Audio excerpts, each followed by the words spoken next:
Good morning all, happy morning. നമുക്ക് സമയം ഇത്തിരി കൂടുതൽ എടുക്കുന്നതാണ്, അതുകൊണ്ട് തന്നെ നമുക്ക് നേരെ സ്റ്റാർട്ട് ചെയ്യാം. സ്ക്രീൻ ഷെയറിലേക്ക് പോവാം. സ്ലൈഡ് അങ്ങനെ ഇരുന്നോട്ടെ. അത് നമ്മുടെ ഇൻട്രൊഡക്ഷൻ.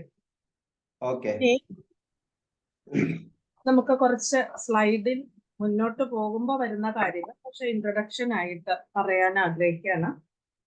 ഡയബറ്റിക് എന്ന് പറയുന്നത് ഒരു ഷുഗർ പേഷ്യന്റ് ആയിട്ട് മാറുന്നത് ഒരു ദിവസം കൊണ്ടോ 2 ദിവസം കൊണ്ടോ 1 വർഷം കൊണ്ടോ ആയിരിക്കില്ല.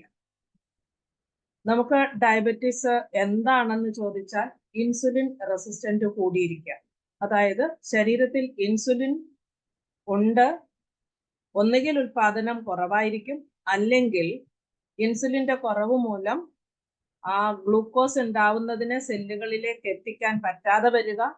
ഇൻസുലിൻ റെസിസ്റ്റൻസ് എന്ന് പറയുന്നത് ശരിക്കും സെല്ലുകളെല്ലാം ഓൾറെഡി ഗ്ലൂക്കോസ് കൊണ്ട് നിറഞ്ഞിരിക്കുകയാണ്. അവിടേക്ക് ഇനിയും കൂടുതൽ ഗ്ലൂക്കോസിനെ എത്തിക്കാൻ പറ്റാതെ വരുന്ന ഒരു കണ്ടീഷനാണ് ഇൻസുലിൻ റെസിസ്റ്റൻസ് എന്ന് പറയുന്നത്. നമുക്കറിയാം ഡയബറ്റിക് എന്ന് പറയുന്നത് 2 തരം ഡയബറ്റിക് ആണുള്ളത്. 2 തരം എന്ന് പറയുമ്പോൾ ഒന്ന് ടൈപ്പ് 1, ഒന്ന് ടൈപ്പ് 2. ഇപ്പൊ പലരും വിളിച്ച് ചോദിക്കാറുണ്ട് ടൈപ്പ് 1 നമ്മുടെ പ്രൊഡക്റ്റ് കൊടുത്തുകൂടെ. അപ്പൊ എന്താണ് ടൈപ്പ് 1, എന്താണ് ടൈപ്പ് 2 എന്ന് പറയാം. ടൈപ്പ് 1 ഡയബറ്റീസ് എന്ന് പറയുന്നത് ഒരു ഓട്ടോ ഇമ്മ്യൂൺ ഡിസീസ് ആണ്. അതായത് ബൈ ബർത്ത് അവർ വരുന്നത് അങ്ങനെയാണ്. അവരുടെ സെല്ലുകൾ, പാൻക്രിയാറ്റിക് സെല്ലുകൾ അഥവാ പാൻക്രിയാസിലെ ബീറ്റാ സെൽസ് ഇൻസുലിൻ ഉത്പാദിപ്പിക്കുന്നില്ല. കാരണം ആ ബോഡിയുടെ ഇമ്മ്യൂണിറ്റി തിരിച്ചതിനെ സ്വന്തം സെല്ലിനെ തന്നെ നശിപ്പിക്കുക. ഓട്ടോ ഇമ്മ്യൂൺ എന്ന് പറയുമ്പോൾ നമ്മുടെ ശരീരത്തെ ഇമ്മ്യൂൺ സിസ്റ്റം തിരിച്ച് ശരീരത്തെ തന്നെ ആക്രമിക്കുന്ന ഒരു ലെവൽ. അപ്പോൾ കണ്ടിന്യൂസ് ആയിട്ട് പാൻക്രിയാറ്റിക് സെല്ലിന്റെ നാശം സംഭവിച്ചുകൊണ്ടിരിക്കുന്നത് കൊണ്ട് ഇൻസുലിൻ ഉത്പാദിപ്പിക്കാൻ പറ്റുന്നില്ല ശരീരത്തിൽ.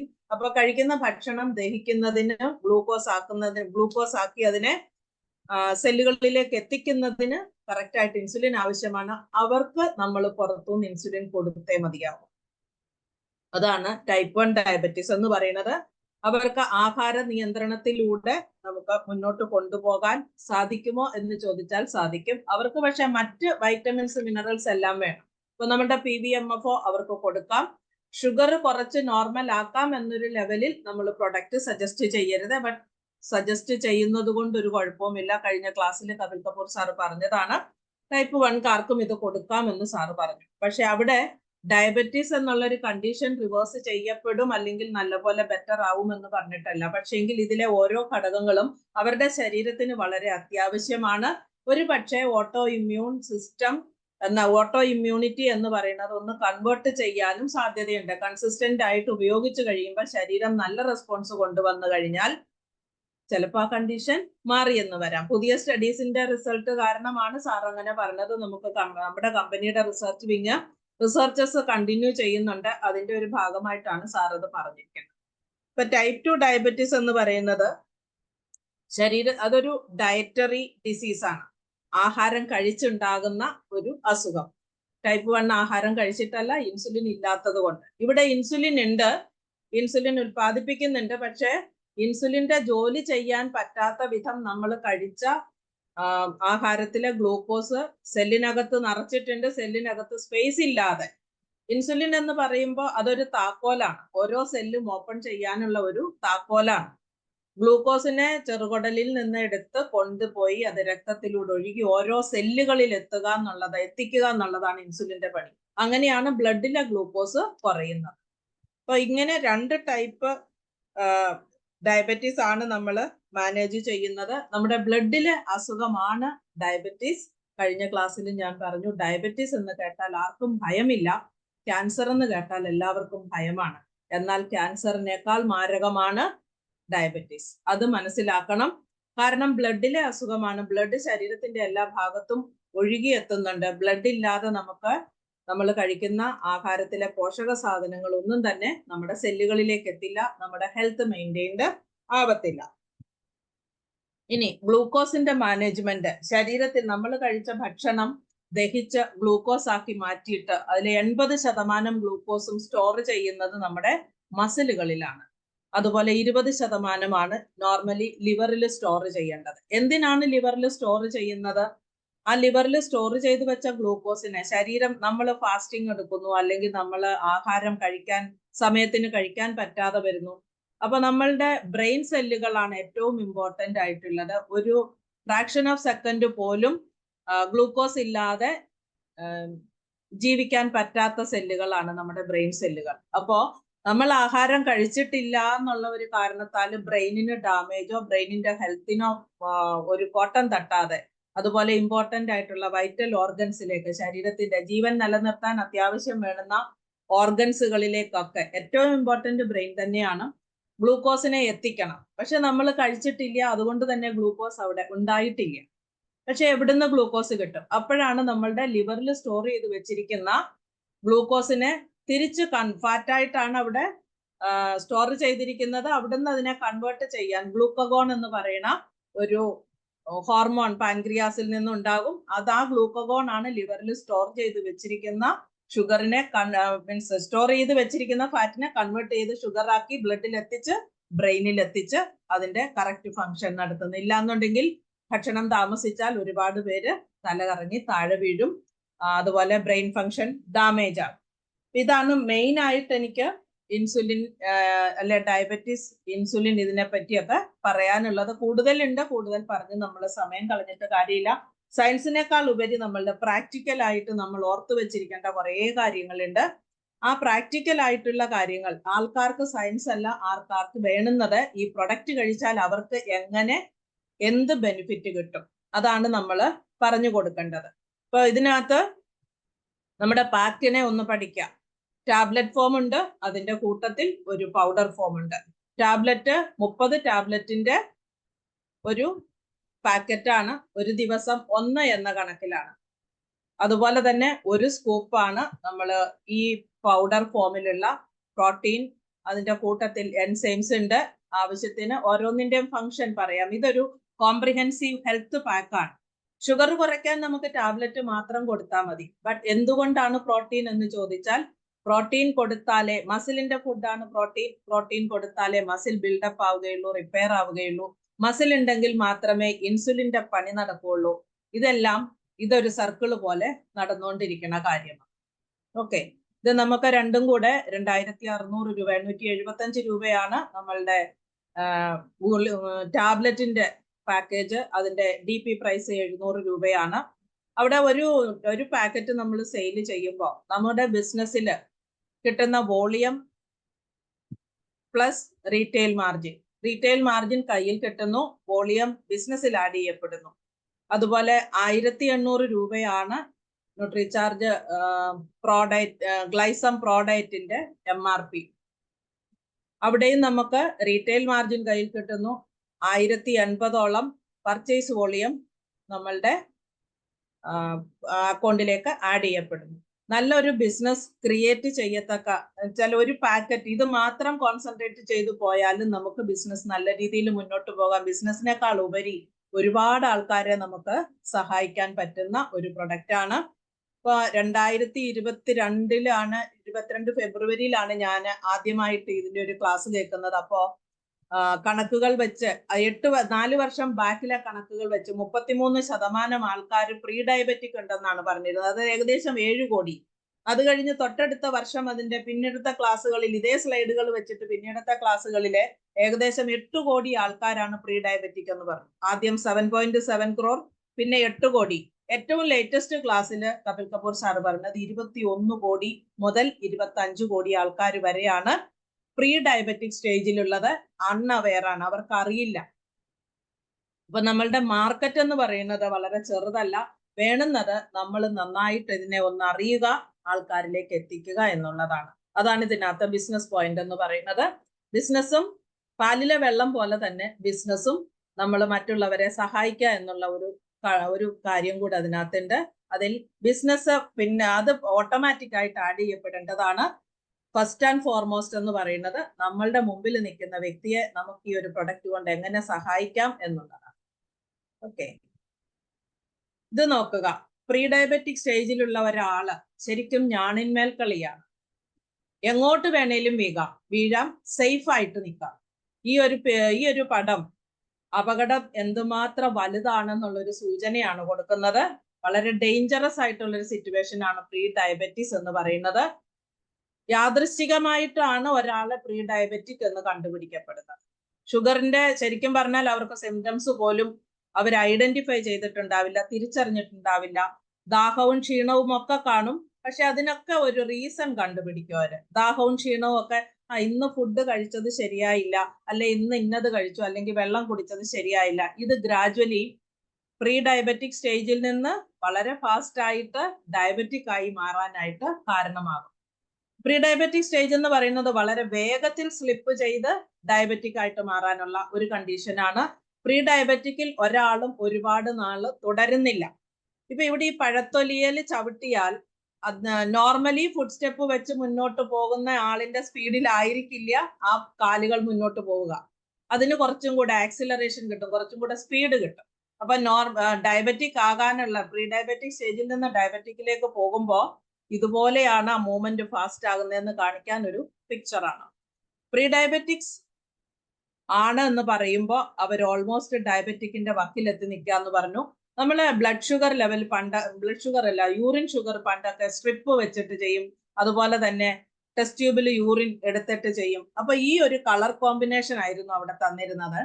പച്ച കളർ വരുമ്പോ ടെസ്റ്റ് ട്യൂബിലെ യൂറിനും ബെൻഡിക് സൊല്യൂഷനും കൂടെ മിക്സ് ചെയ്ത് ചൂടാക്കി കഴിയുമ്പോൾ ആ ചൂടായ സൊല്യൂഷന്റെ നിറം അനുസരിച്ച് ആളിന്റെ ഡയബറ്റിക്കിന്റെ ലെവൽ എത്ര, ഷുഗർ ലെവൽ എത്ര എന്ന് റഫായിട്ട് എഴുതാൻ പറ്റുന്ന ഒരു, നമുക്ക് വീടുകളിൽ ആൾക്കാർ ചെയ്തിട്ടുണ്ട്, ഞാൻ കണ്ടിട്ടുണ്ട് അങ്ങനെ ചെയ്യുന്നത്.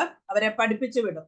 ഒരു സ്പിരിറ്റ് ലാമ്പ് കൊടുക്കും, ഒരു ടെസ്റ്റ് ട്യൂബ് കൊടുക്കും, ടെസ്റ്റ് ട്യൂബ് ഹോൾഡർ കൊടുക്കും, എന്നിട്ട് ബെൻഡിക്ട് സൊല്യൂഷനും കൂടെ കൊടുക്കും. അപ്പൊ ഈ പച്ച കളർ കിട്ടിയാൽ ഓക്കെ, നോർമൽ ആണ്. മഞ്ഞയാണെങ്കിൽ പ്രീ ഡയബറ്റിക് ആണ്, ഡയബറ്റിക് ആണെങ്കിൽ റെഡ് കളർ ആയിരിക്കും. അപ്പൊ ഇത് അവർക്ക് വീടുകളിൽ ടെസ്റ്റ് ചെയ്ത് അവരുടെ ഷുഗർ ലെവൽ മെയിൻറ്റെയിൻ ചെയ്യാൻ ഇങ്ങനെ ഒരു ടെസ്റ്റ് അവർക്ക് സഹായകരമായിരുന്നു. ഞാണിന്മേൽ കളി മാറി ഇവിടെ ഭിത്തിയുടെ മുകളിലാണ്.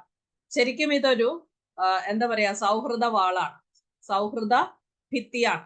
നമുക്ക് ചൈനയുടെയും പാകിസ്ഥാന്റെയും, അല്ലെങ്കിൽ ചൈനയുടെയും ഇന്ത്യയുടെയും ഇടയില്, അല്ലെങ്കിൽ ഇന്ത്യയുടെയും പാകിസ്ഥാന്റെയും ഇടയില് കുറെ ആൾക്കാർ അതിന്റെ മുകളിൽ നിൽക്കുന്നുണ്ട്. അവരാണ് ശരിക്കും പ്രീ ഡയബറ്റിക് സ്റ്റേജിലുള്ളത്. അവരെ നമുക്ക് രക്ഷിച്ച് തിരിച്ച് നോർമലിലേക്ക്, ബാക്കിലേക്ക് കൊണ്ടുവരാം. നമ്മളുടെ കയ്യിൽ പെട്ടില്ലെങ്കിൽ അവര് അപ്പുറത്തേക്ക് വീണുപോകും. അപകട മേഖലയിലേക്കാണ് അവരുടെ പോക്ക്. ഇപ്പൊ പ്രീ ഡയബറ്റിക് സ്റ്റേജ് എന്ന് പറയുന്നത് 140 മുതൽ 200 മില്ലിഗ്രാം വരെ ആണ് അവരുടെ ഷുഗർ ലെവൽ ഉണ്ടാവേണ്ടത്. 140 താഴെ ഓക്കെ, നോർമൽ ആണ്. 200 കൂടുതലാണ്, ഒരു റീഡിംഗ് 200 കൂടുതൽ കണ്ടു എങ്കിൽ, യാദൃശ്യമായിട്ട് കണ്ടു എങ്കിൽ ഉറപ്പായിട്ടും അതൊരു ഒബ്സർവേഷൻ വെച്ചിട്ട് അവരെ അത് അലേർട്ട് ചെയ്തിട്ട്, ഒരു പ്രാവശ്യം കൊണ്ട് അവർ പ്രീ ഡയബറ്റിക് ആണ് എന്ന് ഉറപ്പുവരുത്താൻ പറ്റില്ല. കൺസിസ്റ്റന്റ് ആയിട്ട് ഒരു 3-4 റീഡിംഗ് അങ്ങനെ തന്നെ കിട്ടിക്കഴിഞ്ഞാൽ അവരെ ഫോളോ അപ്പ് ചെയ്യണം, അവരോട് പറഞ്ഞു കൊടുക്കണം കാര്യങ്ങൾ. ഡയറ്റ് റിവേഴ്സ് ചെയ്താൽ തന്നെ, ഡയറ്റിൽ ശ്രദ്ധിച്ചാൽ തന്നെ പ്രീ ഡയബറ്റിക് സ്റ്റേജിൽ നിന്ന് അവരെ നോർമൽ ആക്കാൻ പറ്റും. ഞാനൊരു 10 വർഷത്തോളം പ്രീ ഡയബറ്റിക് സ്റ്റേജിൽ നിന്ന് റിവേഴ്സ് ചെയ്ത് ഡയറ്ററി കൺട്രോൾ കൊണ്ട് മാത്രം മുന്നോട്ട് പോയ വ്യക്തിയാണ്. അതുകൊണ്ട് അത് കൃത്യമായിട്ട് എനിക്ക് പറയാൻ പറ്റും. ഓക്കെ, നമ്മുടെ ട്രാഫിക് സിഗ്നൽ ആണിത്. ട്രാഫിക് സിഗ്നലിൽ മഞ്ഞ ലൈറ്റ് കത്തുമ്പോൾ നിങ്ങൾ റെഡി ആയിട്ട് നിൽക്കുക. റെഡിലേക്കോ ഗ്രീനിലേക്കോ അത് പോകാം. അതേപോലെ തന്നെയാണ്, ഗ്രീനിലേക്കോ നമ്മൾ ഓൾറെഡി പഠിച്ചു, നോർമൽ ആണ്. മഞ്ഞ പ്രീ ഡയബറ്റിക് ആണ്, റെഡ് കളർ ഡയബറ്റീസ് ആണ്. അതിന്റെ റീഡിങ് എങ്ങനെയാണ്? നോർമല് നമുക്ക് 139 വരെ ഓക്കെ, 140 എത്തിക്കഴിഞ്ഞാൽ അത് പ്രീ ഡയബറ്റിക് സ്റ്റേജിലേക്ക് പോയി. അത് ഏത് റീഡിങ് ആണെങ്കിലും, ഫാസ്റ്റിംഗ് ആവാം, അതല്ല റാൻഡം ആയിട്ട് ദിവസത്തിന്റെ ഏതെങ്കിലും ഭാഗം, അത് നമ്മൾ ആഹാരം കഴിച്ചിട്ട് ഇത്ര സമയം അങ്ങനെയൊന്നുമില്ല. ഇതൊരു ഗ്ലൂക്കോസ് ടോളറൻസ് ടെസ്റ്റിന്റെ റിപ്പോർട്ടാണ്. എന്താണ് ഗ്ലൂക്കോസ് ടോളറൻസ്? ഒരാൾക്ക്, ഒരു വ്യക്തിക്ക് 75 ഗ്രാം ഗ്ലൂക്കോസ് കുടിക്കാൻ കൊടുത്തതിന് ശേഷമാണ് ഇത് ചെയ്യുന്നത്. ഗ്ലൂക്കോസ് ടോളറൻസ് ടെസ്റ്റ് എന്ന് പറയുന്നത് കൂടുതലും ഇത് നോർമൽ ആൾക്കാരിൽ ചെയ്ത് കണ്ടിട്ടില്ല, പകരം ഗർഭിണികൾക്ക് ചെയ്ത് കണ്ടിട്ടുണ്ട്. ഗർഭിണികളായുള്ള ആൾക്കാരുടെ അവര് ജസ്റ്റേഷണൽ ഇൻഡ്യൂസ്ഡ് ഡയബറ്റീസ് എന്ന് പറയുന്ന പ്രഗ്നൻസി കാരണമായതുകൊണ്ട് ആ ബോഡിയുടെ ടെൻഡൻസി ഡയബറ്റിക് ആകാനുള്ളതുണ്ടെങ്കിൽ പ്രഗ്നൻസി സമയത്ത് അങ്ങനെയുള്ള ഉള്ളിലുള്ള ടെൻഡൻസികളൊക്കെ തന്നെ എക്സാജുറേറ്റ് ചെയ്യുന്ന ഒരു സമയമാണ് പ്രഗ്നൻസി എന്ന് പറയുന്നത്. അപ്പോൾ ആ സമയത്താണ് GTT ടെസ്റ്റ് കൂടുതൽ ചെയ്ത് കണ്ടിരിക്കുന്നത്. അല്ലാതെ സാധാരണക്കാരിൽ ചെയ്തതായിട്ട് അറിവില്ല, കാരണം OPD ആയിട്ട് വലിയ ബന്ധമില്ല, ചെയ്യുന്നുണ്ടാവും, അറിയില്ല. പക്ഷെ ഗർഭിണികളുടെ OPDയും ഗർഭിണികളുടെ കാര്യങ്ങളുമായിട്ട് നല്ല താതാത്മ്യം ഉള്ളത് കൊണ്ടറിയാം GTT ടെസ്റ്റ് അവർക്കാണ് കൂടുതൽ ചെയ്യാറുള്ളത്. GTT 75 ഗ്രാം ഗ്ലൂക്കോസ് പൗഡർ കൊടുത്തിട്ട് നമ്മൾ സാധാരണ പോസ്റ്റ് പ്രാൻഡിയൽ ചെയ്യുന്നത് പോലെ തന്നെ 1.5 മണിക്കൂറിന് ശേഷം ബ്ലഡ് ടെസ്റ്റ് ചെയ്യുമ്പോൾ ഉള്ള റീഡിങ് ഇതിലേതെങ്കിലും ആണെങ്കിൽ അവിടെ ഡിസൈഡ് ചെയ്യാം അവർ ഡയബറ്റിക് ആണോ അല്ലയോ എന്ന്. ഇത് പ്രീ ഡയബറ്റിക് സ്റ്റേജിൻ്റെത് എബോവ് 140 ആണ് ഇത് കാണിക്കുന്നത്. ആ ഷുഗർ ലെവൽ GTT ഗ്ലൂക്കോസ് കൺസംഷന് ശേഷം ഇവിടെ എഴുതിയിട്ടുണ്ട് 75 ഗ്രാം ഗ്ലൂക്കോസ് ആണ് ഗ്ലൂക്കോസ് ടോളറൻസ് ടെസ്റ്റിന് കൊടുക്കുന്നത്. അതിനുശേഷം 1.5 മണിക്കൂറിന് ശേഷം എടുക്കുന്ന ബ്ലഡില് ഗ്ലൂക്കോസ് ഇതുപോലെ ഹൈ ആണെന്നുണ്ടെങ്കിൽ ബ്ലഡ് നമുക്ക് അവരെ പ്രീ ഡയബറ്റിക് എന്ന് പറയാം. ഒരുപാട് ആൾക്കാർ, ഇത് ഒരുപാട് പഴയ സ്ലൈഡാണ്. നമ്മൾക്ക് ഞാൻ 2022 ക്ലാസ് കേട്ടെന്ന് പറഞ്ഞ അതേ സ്ലൈഡാണിത്. ഇപ്പോ ശരിക്കും പറഞ്ഞാൽ 40% ആണ് റീസെന്റ് ഗൂഗിളിൽ നമ്മൾ നോക്കുമ്പോൾ കാണുന്നത്. 40% ഇൻസിഡൻസ് ആണ് കാണുന്നത്. വളരെ ഫാസ്റ്റ് ആയിട്ട് കൂടുകയാണ്. അതുപോലെ തന്നെ ഏറ്റവും സങ്കടകരമായ കാര്യം ലിറ്ററസി റേറ്റിൽ ഒന്നാമത് നിൽക്കുന്ന കേരളമാണ് ലോകത്തിന്റെ തന്നെ തലസ്ഥാനമായിട്ട് മാറിക്കൊണ്ടിരിക്കുന്നത് ഷുഗറിന്റെ കാര്യത്തിൽ. എല്ലാവരും ഉറ്റുനോക്കുന്നത് കേരളത്തിലേക്കാണ്. ഒരുപാട് സ്റ്റഡീസ് പല ഭാഗങ്ങളിലായിട്ട് ഒരുപാട് സ്ഥാപനങ്ങൾ ചെയ്യുന്നുണ്ട്. ഇടയ്ക്കിടയ്ക്ക് നമ്മുടെ കപിൽ കപൂർ സാറ് നമ്മളുടെ സ്റ്റഡീസിന്റെ ഇന്ന പഞ്ചായത്തിൽ ഇന്ന വാർഡിൽ ചെയ്തതെന്നൊക്കെ പറഞ്ഞ് സാറ് പറഞ്ഞു തരാറുണ്ട്. അപ്പം 40% ഇപ്പോ പ്രീ ഡയബറ്റിക് സ്റ്റേജിൽ നടന്നുകൊണ്ടിരിക്കുന്നത്. പക്ഷേ പ്രീ ഡയബറ്റിക് ആണെന്ന് നമ്മൾ ഒരാളെ ഡിറ്റക്ട് ചെയ്ത് പറഞ്ഞു കൊടുത്താലും അല്ലെങ്കിൽ അവർ ആദ്യമായിട്ട് അത് അറിയുമ്പോൾ അവരുടെ ഭാവം ഇതാണ്, എനിക്ക് കുഴപ്പമൊന്നുമില്ലല്ലോ. കുഴപ്പം എന്താണ് അവർ ഫീൽ ചെയ്യുന്നതെന്ന് ചോദിച്ചാൽ ഒരു സിക്ക് ഫീലിംഗ് അവർക്ക് ഒരിക്കലും ഇല്ല എന്നുള്ളതാണ്. അവർക്കത് തിരിച്ചറിയാനൊരു തോന്നലില്ല. അവർക്ക് ഒരു വയ്യാത്ത ഒരു പനി വന്നാൽ തിരിച്ചറിയാം, തൊണ്ടവേദന വന്നാൽ തിരിച്ചറിയാം, പക്ഷെ ഉള്ളിൽ ഷുഗർ കൂടുന്നു എന്ന് ഇവർക്ക് അറിയില്ല. പക്ഷെ ഡയബറ്റീസ് എന്താണെന്ന് പഠിച്ചവർക്കും ബോഡി മാസ് ഇൻഡെക്സ് എങ്ങനെയായിരിക്കണം എന്ന് അറിയുന്നവർക്കും ഒറ്റ കാഴ്ചയിൽ തന്നെ ഈ വ്യക്തി സിക്കാണ്, ഹെൽത്തി അല്ല എന്ന് പറയാൻ പറ്റും. പക്ഷെ അവർ അക്സെപ്റ്റ് ചെയ്യില്ല. ഫസ്റ്റ് അവർ ഡിനയിലായിരിക്കും, ഒരിക്കലും അവർ അക്സെപ്റ്റ് ചെയ്യില്ല. പക്ഷെ നമുക്ക് അവരെ കാണിച്ചു കൊടുക്കാവുന്നത് അവരുടെ ശരീരത്തിന്റെ നമ്മുടെ ടൂൾ ഉപയോഗിച്ച് അവർക്ക് അവരെ ബോധ്യപ്പെടുത്തി കൊടുക്കാം. Blood test ചെയ്യിപ്പിക്കാം. ടൂൾ ഏതാണ്? നമ്മളുടെ ബോഡി സ്കാനർ ആണ്. അവരുടെ ശരീരത്തിലെ കൊഴുപ്പിന്റെ അളവ് കൂടുതലാണെന്ന് പറഞ്ഞു കൊടുക്കാം, മസിലിന്റെ അളവ് കുറവാണെന്ന് പറഞ്ഞു കൊടുക്കാം, വാട്ടർ ലെവൽ ശരിയായിരിക്കത്തില്ല, ഫാറ്റ് മുഴുവൻ വെള്ളം വലിച്ചുകൊണ്ട് പോകും.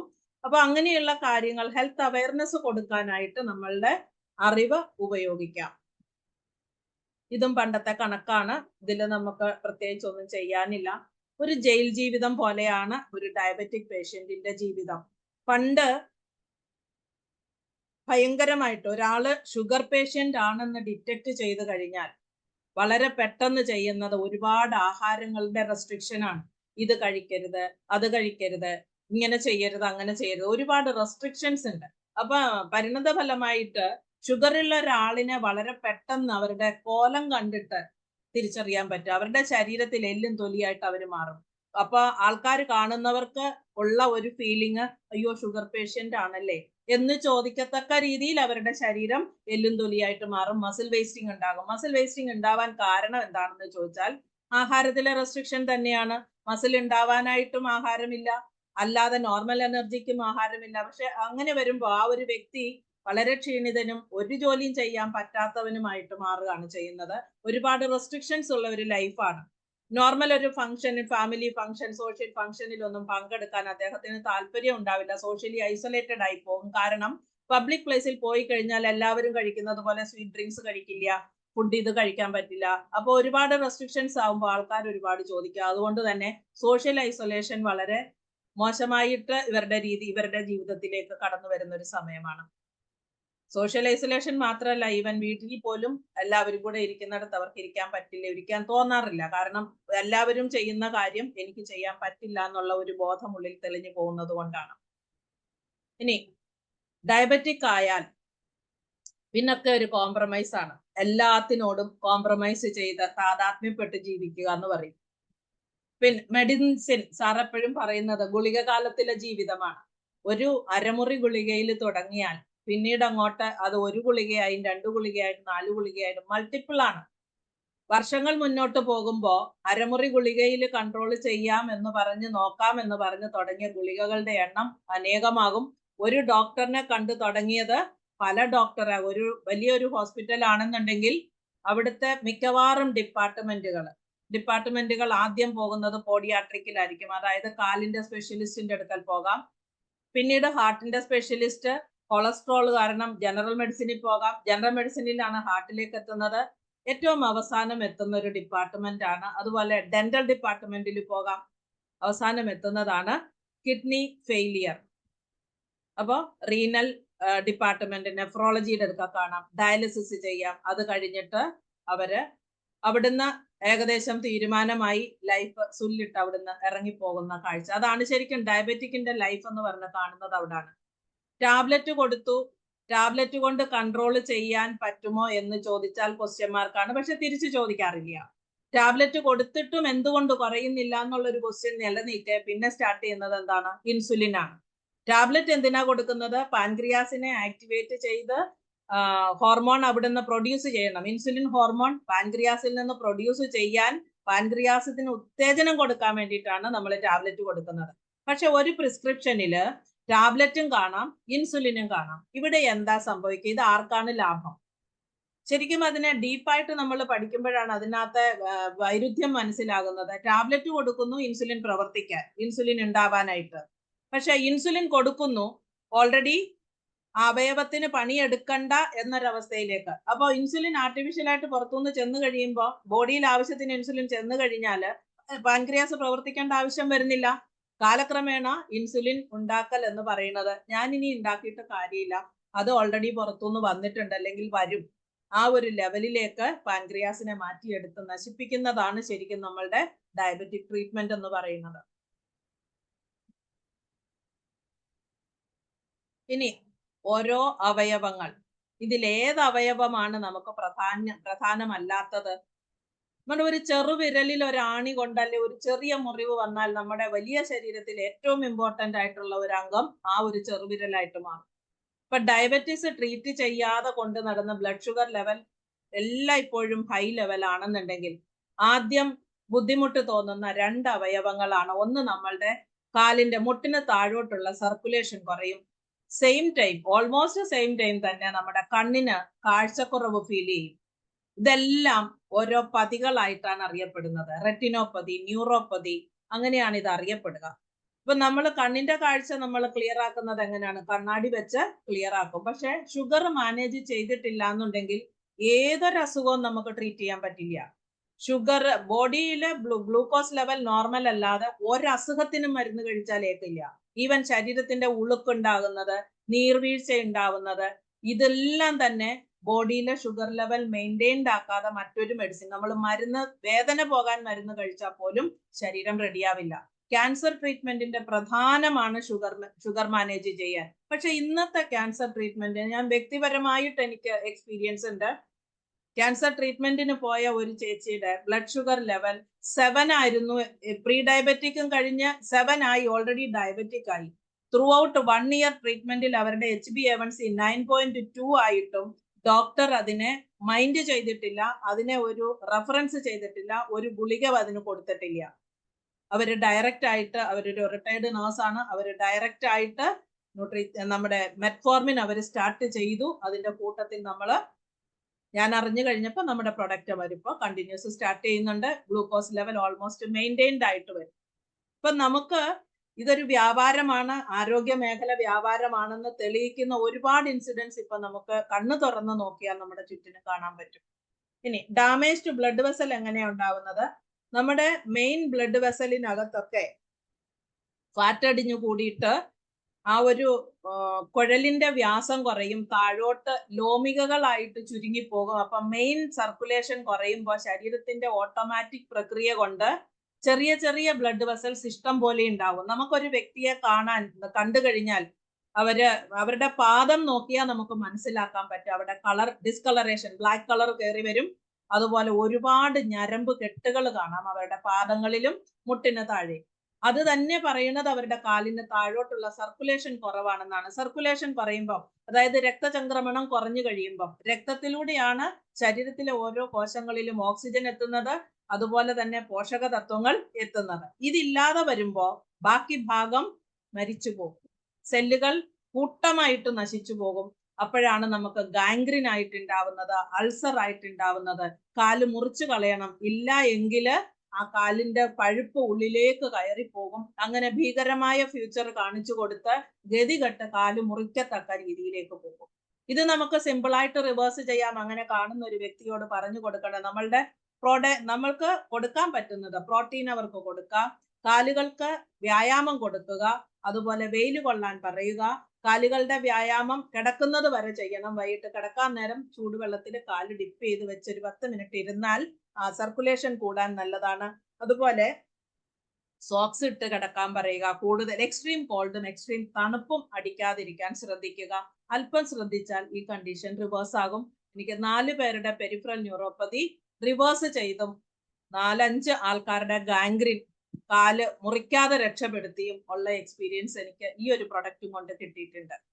ഇനി കണ്ണിൻ്റെത് ഒരു പ്രാവശ്യം റിവേഴ്സ് ആയി കഴിഞ്ഞാൽ, അതായത് ഒരു ബ്ലഡ് വിഷൻ വന്നു കഴിഞ്ഞാൽ അത് ബ്ലൈൻഡ്നെസ്സിലേക്ക് എത്താൻ അധികം താമസമില്ല. നമുക്ക് കണ്ണില്ലാതെ ഈ സുന്ദരമായ ലോകത്തെ കാണാൻ പറ്റില്ല. കണ്ണുണ്ടായിട്ട് ജീവിക്കാൻ പറ്റില്ല. തലയ്ക്ക് ചുറ്റും കണ്ണ് വേണ്ടുന്ന സമയമാണ്. അപ്പൊ നമ്മൾ കണ്ണേ കരളേ എന്നൊക്കെ പറയും. ആ കണ്ണിനെയും കരളിനെയും നമ്മൾ ഓർക്കാറില്ല എന്നുള്ളതാണ് വാസ്തവം. നമ്മുടെ മുമ്പിൽ വരുന്ന ഭക്ഷണം വലിച്ചു വാരി കഴിക്കുമ്പോൾ നമ്മുടെ ശരീരത്തിന് ആവശ്യമുണ്ടോ ഇല്ലയോ എന്നുള്ളത് നമ്മളൊന്ന് ആലോചിച്ചതിന് ശേഷം എല്ലാം ടേസ്റ്റ് ചെയ്യുക. പക്ഷെ ഒന്നും അമിതമായ അളവിൽ ഉള്ളിൽ ചെന്നിട്ട് നമ്മളെ രക്ഷിക്കുന്ന നമ്മളുടെ വൈറ്റൽ ഓർഗൻസ് ആയിട്ടുള്ള നമ്മുടെ കിഡ്നി, ബ്രെയിൻ, ലിവർ വേണം അവിടെ, ലിവർ, അതുപോലെ തന്നെ ഹാർട്ട്, ഇതിനെ ഒന്നും നമ്മൾ സങ്കടപ്പെടുത്താൻ പാടില്ല. ഓവർലോഡ് ചെയ്യുന്ന ഒരു പണിയും നമ്മളായിട്ട് ചെയ്യാതിരിക്കുക. അങ്ങനെയാണെങ്കിൽ ഈ ഓർഗൻസ് എല്ലാം വളരെ ഹെൽത്തി ആയിട്ടിരിക്കും.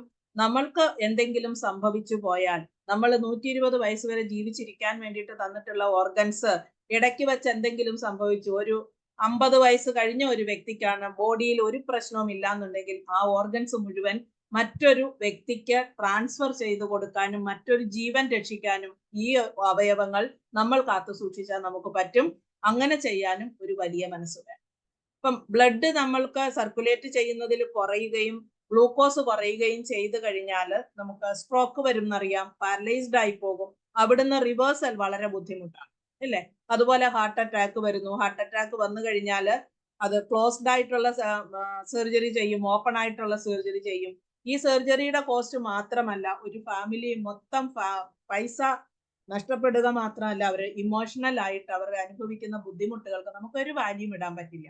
കോടിക്കണക്കിന് വിലയുള്ള നമ്മുടെ ശരീരം നമ്മൾ നിസാര വിലയ്ക്ക്, അത് വിലയില്ലാതെ തന്നെയാണ് നമ്മൾ അതിനെ കാണുന്നത്. നമ്മൾ നമ്മളെ സ്നേഹിക്കുക, നമ്മുടെ ശരീരത്തെ തിരിച്ചറിയുക. സിമ്പിൾ ആയിട്ട് ഹാപ്പി ആയിട്ട് ജീവിക്കാൻ വേറൊന്നും വേണ്ട. ഒരു പൈസ ഇല്ലേലും നമുക്ക് ജീവിക്കാൻ പറ്റും.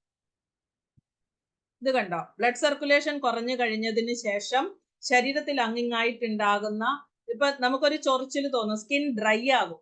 അത് ശരീരം നമ്മളോട് പറയുന്നതാണ്, എനിക്ക് എന്തൊക്കെയോ കുറവുണ്ട്. ഒന്ന് ജലാംശം കുറവാണ്, ഒന്ന് പ്രോട്ടീൻ കുറവാണ്, ഒന്ന് സർക്കുലേഷൻ കുറവാണ്, എനിക്ക് ആവശ്യത്തിന് സാധനങ്ങൾ കിട്ടുന്നില്ല. അതൊക്കെ ചൊറിച്ചിൽ കൊണ്ട് നമ്മളെ അറിയിക്കുന്നതാണ്. പക്ഷെ നമ്മൾ ചൊറിച്ചിലെന്ന് പറയുന്ന ആ ഒരു ഫീലിങ് നമുക്ക് നല്ലൊരു സുഖം ഫീൽ ചെയ്ത് കഴിയുമ്പോൾ പിന്നെ നമ്മൾ കൈ എടുക്കാതെ ചൊറിഞ്ഞ് അവിടെ പൊട്ടിക്കും. വൺസ് അത് പൊട്ടിക്കഴിഞ്ഞാൽ, ഡയബറ്റിക് ആയിരിക്കുന്ന ഒരാളിൽ ഇമ്മ്യൂണിറ്റി കുറവാണ്, അതുകൊണ്ട് തന്നെ ഇൻഫെക്ഷൻ വളരെ പെട്ടെന്ന് വരും. സ്കിന്നിലെ നോർമൽ ഓർഗാനിസം പോലും നമ്മൾക്ക് ഉപദ്രവമല്ലാത്തത് സ്കിൻ ഇൻടാക്ട് ആയതുകൊണ്ടാണ്. സ്കിൻ പൊട്ടിയിട്ടില്ല, ആ ഓർഗാനിസത്തിന് രക്തവുമായിട്ട് കോണ്ടാക്ട് വരുന്നില്ല. വൺസ് രക്തത്തിലേക്ക് ഒരു ഓർഗാനിസം കയറി കഴിഞ്ഞാൽ, blood is the best media to proliferate any organism. എന്നുവെച്ചാൽ ആ ബ്ലഡിൽ അത് വളരെ അധികമായിട്ട് അത് വളരും. ആ ചെറിയൊരു തൊലി പൊട്ടല് ഒരു അൾസർ ആയിട്ട് മാറും. അത് ഡീപ്പായിട്ട് പോകും. കാലുകളുടെ പ്രശ്നം, ഡയബറ്റിക് ആയിട്ടുള്ള ഒരാളിന്റെ അരയ്ക്ക് താഴോട്ട് ഒരു ചെറിയ മുറിവ്, ഒരു പാറ കഷ്ണം കൊണ്ടൊരു തൊലി പോയതാണെങ്കിൽ പോലും നിസ്സാരമായിട്ട് കാണരുത്. കാലിലൊരു ഷൂവിന്റെ പുറത്തും കൂടെ ആണി കുത്തിക്കൊണ്ട് ഗൾഫിൽ നിന്ന് ഒരു മനുഷ്യൻ വന്നിട്ട് മുട്ടിന് താഴെ കാല് മുറിച്ച് ഡിസ്ചാർജ് ആയി പോകുന്ന കാഴ്ച ഞാൻ കണ്ടിട്ടുണ്ട്. ഞാനും ആ വക്കിലെത്തി തിരിച്ചു വന്നയാളാണ്. കാരണം കാലിലൊരു പാറ കൊണ്ടും തൊലി ഒന്ന് പൊട്ടി.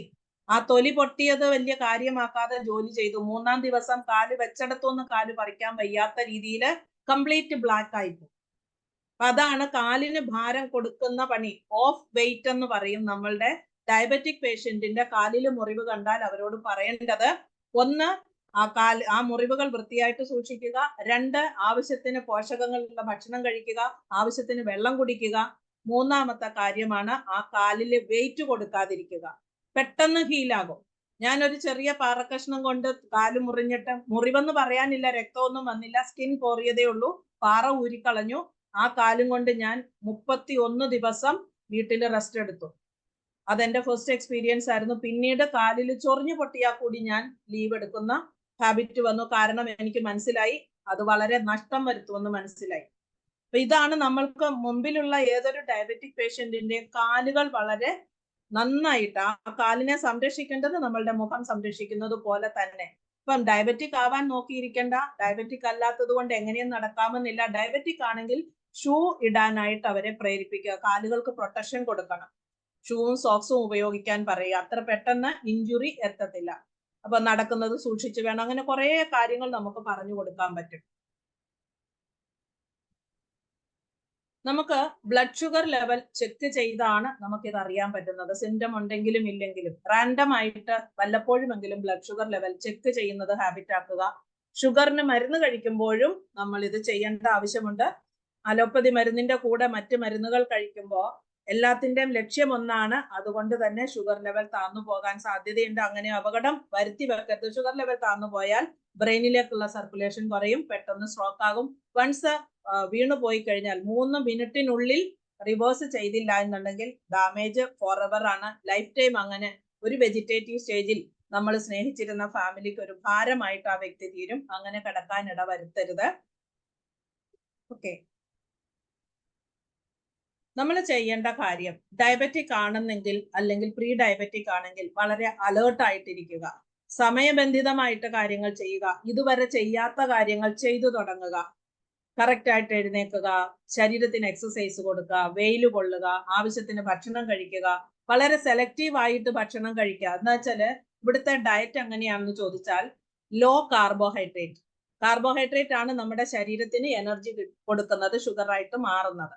അപ്പൊ കാർബോഹൈഡ്രേറ്റിന്റെ അളവ് നന്നേ കുറയ്ക്കണം. കാർബോഹൈഡ്രേറ്റ് മെയിൻ ആയിട്ട് നമുക്ക് ചോറ്, ഗോതമ്പ് ഇതിൽ നിന്നാണ്. അതുകൂടാതെ കപ്പ, റൂട്ടുകളിലെല്ലാം ഉണ്ട് കാർബോഹൈഡ്രേറ്റ്. അപ്പൊ നമ്മൾ അധികമായിട്ട് സംതൃപ്തിയോടെ കഴിച്ചുകൊണ്ടിരുന്ന ചോറിന്റെ അളവ് കുറയ്ക്കണം, ചപ്പാത്തിയുടെ അളവ് കുറയ്ക്കണം. ചപ്പാത്തിയും ചോറും തമ്മിൽ വലിയ വ്യത്യാസമൊന്നുമില്ല. കാർബോഹൈഡ്രേറ്റിന്റെ അളവിൽ ഒരു അല്പം വ്യത്യാസം മാത്രമേ ഉള്ളൂ. ഏതാണ്ട് 0.37% അങ്ങനെ എന്തോ വ്യത്യാസമേ ഉള്ളൂ. പണ്ട് ഇവിടെ കേട്ട ഒരു ക്ലാസ്സിലെ ഓർമ്മയാണ് ഞാൻ പറഞ്ഞത്. അപ്പം വലിയ വ്യത്യാസമില്ല. പക്ഷെ നമുക്കൊരു പെട്ടെന്നൊരു ഫുൾനെസ് ഫീൽ ചെയ്യുന്നത് ഗോതമ്പ് കഴിക്കുമ്പോഴാണ്. അതുകൊണ്ടാണ് ചോറ് കഴിക്കേണ്ട, ഗോതമ്പ് കഴിക്കാൻ പറയുന്നത്. ദഹിക്കാനും സമയമെടുക്കും, അധികം ക്വാണ്ടിറ്റി കൂടുതൽ നമ്മൾ കഴിക്കുകയുമില്ല. ഈ 2 കാരണത്താലാണ് ഗോതമ്പ് സജസ്റ്റ് ചെയ്യുന്നത്. പക്ഷേ റിട്ടയർഡ് ഡയബറ്റോളജിസ്റ്റ് ആയിട്ട് ഒരു ഡോക്ടറിന്റെ ടോക്ക് ഞാൻ കേട്ടു. അദ്ദേഹം പറയുന്നത്, നിങ്ങൾ ചോറാണോ കഴിക്കുന്നത്, ഗോതമ്പിലേക്ക് പൊക്കോളൂ എന്ന് സജസ്റ്റ് ചെയ്തുകൊണ്ടിരുന്ന ഞാനിപ്പോ ഡയബറ്റിക് ആയി. ഗോതമ്പാണ് ഏറ്റവും വലിയ ശത്രു. കാരണം ഗോതമ്പിലുള്ള ഗ്ലൂട്ടൻ നേരെ ആക്ട് ചെയ്യുന്നത് പാൻക്രിയാസിലാണ്. അപ്പൊ നമുക്ക് ഒരു കാലത്തും ഷുഗർ നേരെ ആവില്ല എന്നുള്ളതിന്റെ തെളിവാണതെന്നാണ് അദ്ദേഹം പറഞ്ഞത്. അപ്പൊ നമ്മൾ ചെയ്യേണ്ടത്, നമ്മുടെ നിത്യജീവിതത്തിൽ ഇന്ന് മാറിയ സമയമാണ്. നമ്മുടെ നിത്യജീവിതത്തിൽ മില്ലറ്റിനെ, ചെറുധാന്യങ്ങളെ ഭാഗമാക്കുക. ഫൈബർ ഉണ്ട്, പ്രോട്ടീൻ ഉണ്ട്, അതുപോലെ തന്നെ ട്രേസ് എലമെന്റ്സ് വളരെയധികം ഉള്ളതാണ് നമ്മുടെ ചെറുധാന്യങ്ങൾ. ദിവസത്തിലെ ഭക്ഷണത്തിൽ ഒരു പ്രാവശ്യമെങ്കിലും മില്ലറ്റ് കൂട്ടണം. നമുക്ക് RCMല് കിനോവ കിട്ടാനുണ്ട്, വളരെ നല്ലതാണ്. അത് ഷുഗറിന് മാത്രമല്ല, ബോഡിലി ഫങ്ഷൻ, മറ്റനേകം ഫങ്ഷൻസിന് അത് ഹെൽപ്പ് ചെയ്യും.